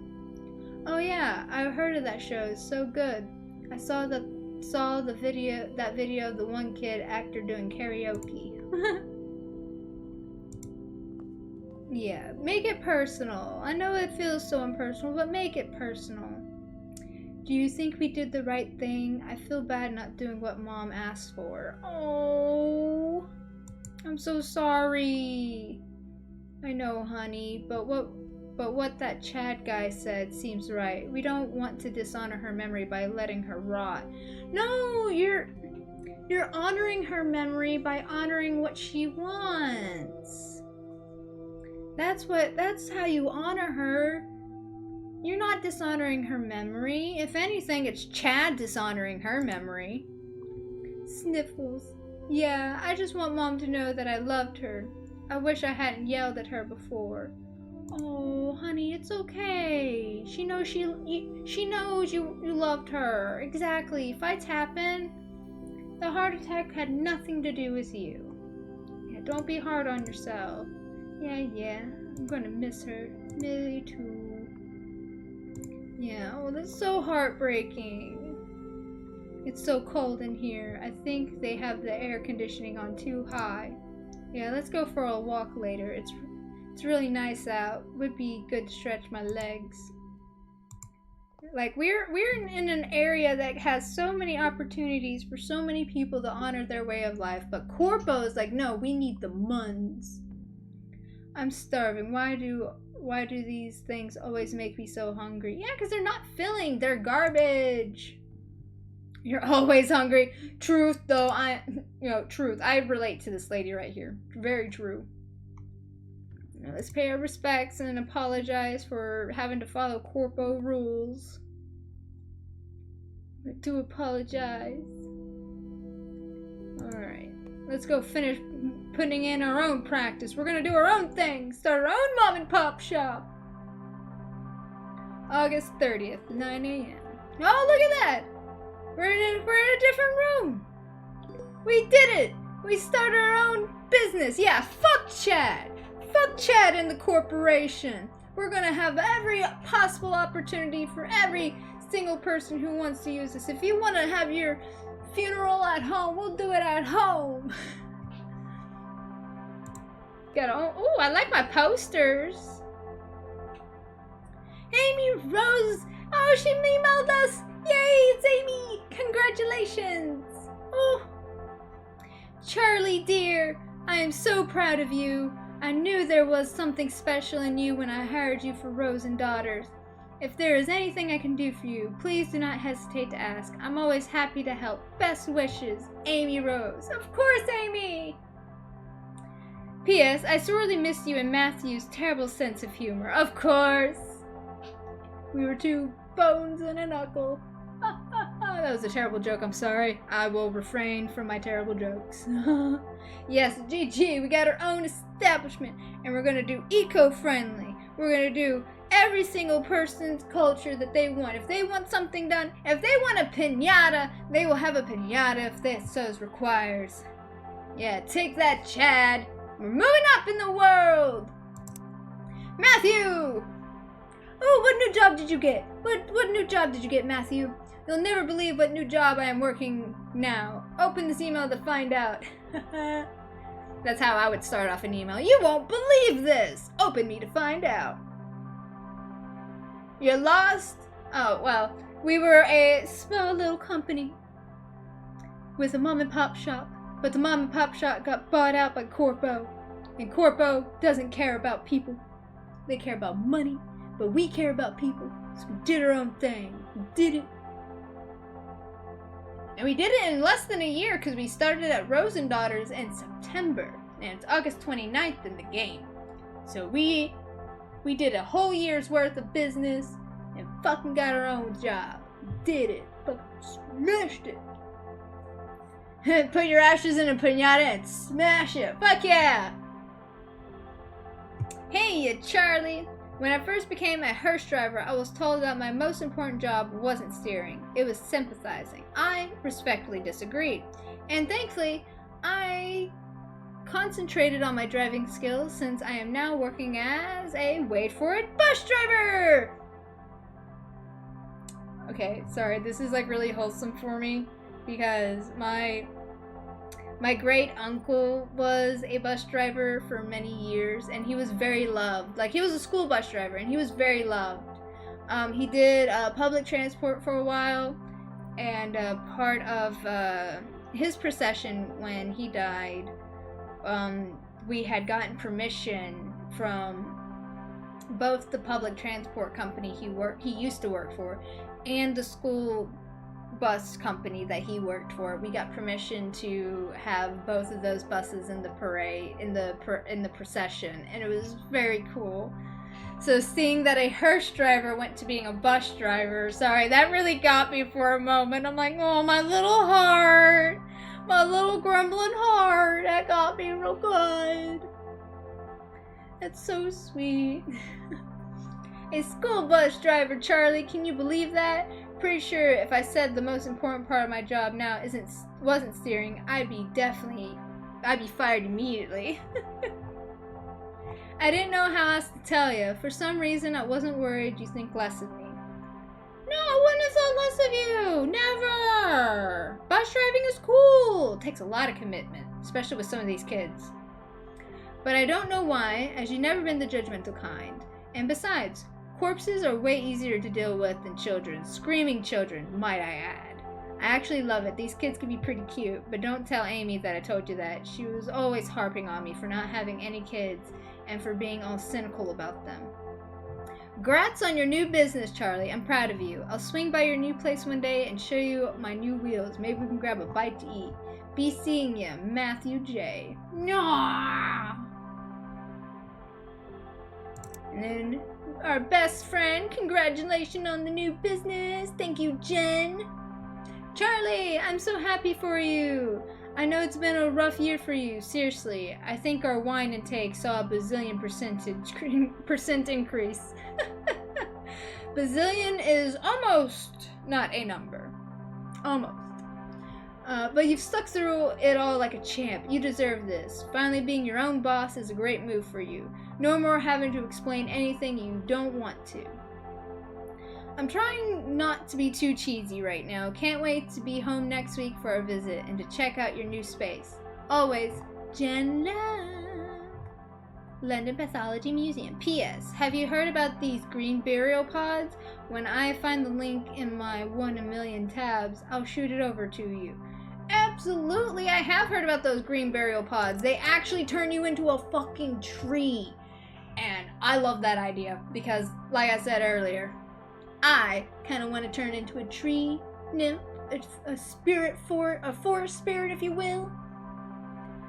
And I want to be turned into a tree. What is a heart? It's that thing that makes your blood pump. It doesn't really work anywhere else. It just makes your blood go. Alright, Mongolia Forest Funeral Home and Natural Burial Park. This is our website. This is our website. Ah! This is ours, Magnolia Forest. Which was named after the Mongolia tree that surrounds the funeral home. Makes sense, makes sense. Specializes in at-home funerals and green burials in our natural burial park. Our goal is to empower families and encourage them to have a closer relationship with death and the dying process. The death of a loved one can be a confusing and sometimes traumatic time, and we want you to feel fully involved in your loved one's death care decision. Oh, I love this! I love this! Whether you're looking to care for your loved one from the comfort of your home, be present during their cremation, or bury them in our natural cemetery, Mongolia Forest is here to work with you and provide these simple but intimate and meaningful options. I love this! I love this so much! Our natural burial park allows the body to return to the earth and recycle naturally. It is intended as an environmentally sustainable alternative to existing funeral practices. Our park has room for bodies of all sizes and ages, and as well as beloved pets. That's right, we'll take pets too, because they're part of the family. Because I know a lot of funeral places don't have things for pets. You have to go to the vet, and even then the vet only has few options. Like, thankfully the vet that we had to go to when we had to put our family dog down, She was just very old, and like it was a mercy, essentially. They gave us a little paw print that had a little bit of her ashes in it, and they gave us a box to bury her in, and it was very lovely. But yeah, I've noticed that a lot of funeral places don't cater to pets. You have to go to, you know, veterinarian places, and even then, if you want to do something outside of their services, it costs a lot. But that's nice. In our game, we offer it to all family members, including your fur babies. Families also have the option to bury their loved ones themselves, if they so choose. That's right, we're accommodating to all walks of life. And prices. We believe in being transparent about our prices and practices. We are happy to explain all of our prices, work within your budget, and hope to make you feel comfortable and confident in your decisions. Let us know if we can answer any of your questions. Home funeral, $1,000, all inclusive. That is a great deal. $1,000 for a home funeral? That's a great fucking deal. Green burial and services, $2,250 for adults, all inclusive. That's a great deal too. Direct cremation, $600, all inclusive. The asterisk is infants are buried at no charge. We can provide a 3x3 plot and help opening and closing the grave. Oh, that's so sweet. Giving the little babies a no charge. That's beautiful. I love this. All right, now that we have our first actual practice, let's get our first client that we can give them a great send-off. Hello, Eileen Hansen. Dear Charlie, today's the day already, isn't it? I can't believe how quickly this has come up. Thank you for your understanding and for your work. You've made today easier already. See you at 1 p.m. Best, Eileen Hansen. I'll see you soon. Yes, alright. And look, we don't have to cover our tattoos. We can party all we want. We can dress how we want. Oh, look at this. It's a self-burial. Oh, how can I help you? Hi. This hurts. I thought it'd be easier, but it's not. Oh, we got a achievement. I've talked to everybody. The chatty. I've talked to everybody. This hurts. I thought it'd be easier, but it's not. It hurts so much, but thank you for helping me give her the funeral she's always wanted. Slurping that to coffee. Yummy, delicious. A little bit of caffeine to get the bereaves through. Anyways, I think we're ready to get started now. Yes. Burial. And rest in peace. We have finished A Mortician's Tale, the storyline. And it only took us damn near 4 hours. It's like 3 hours and 44 minutes. Wow. But this was such a cute game.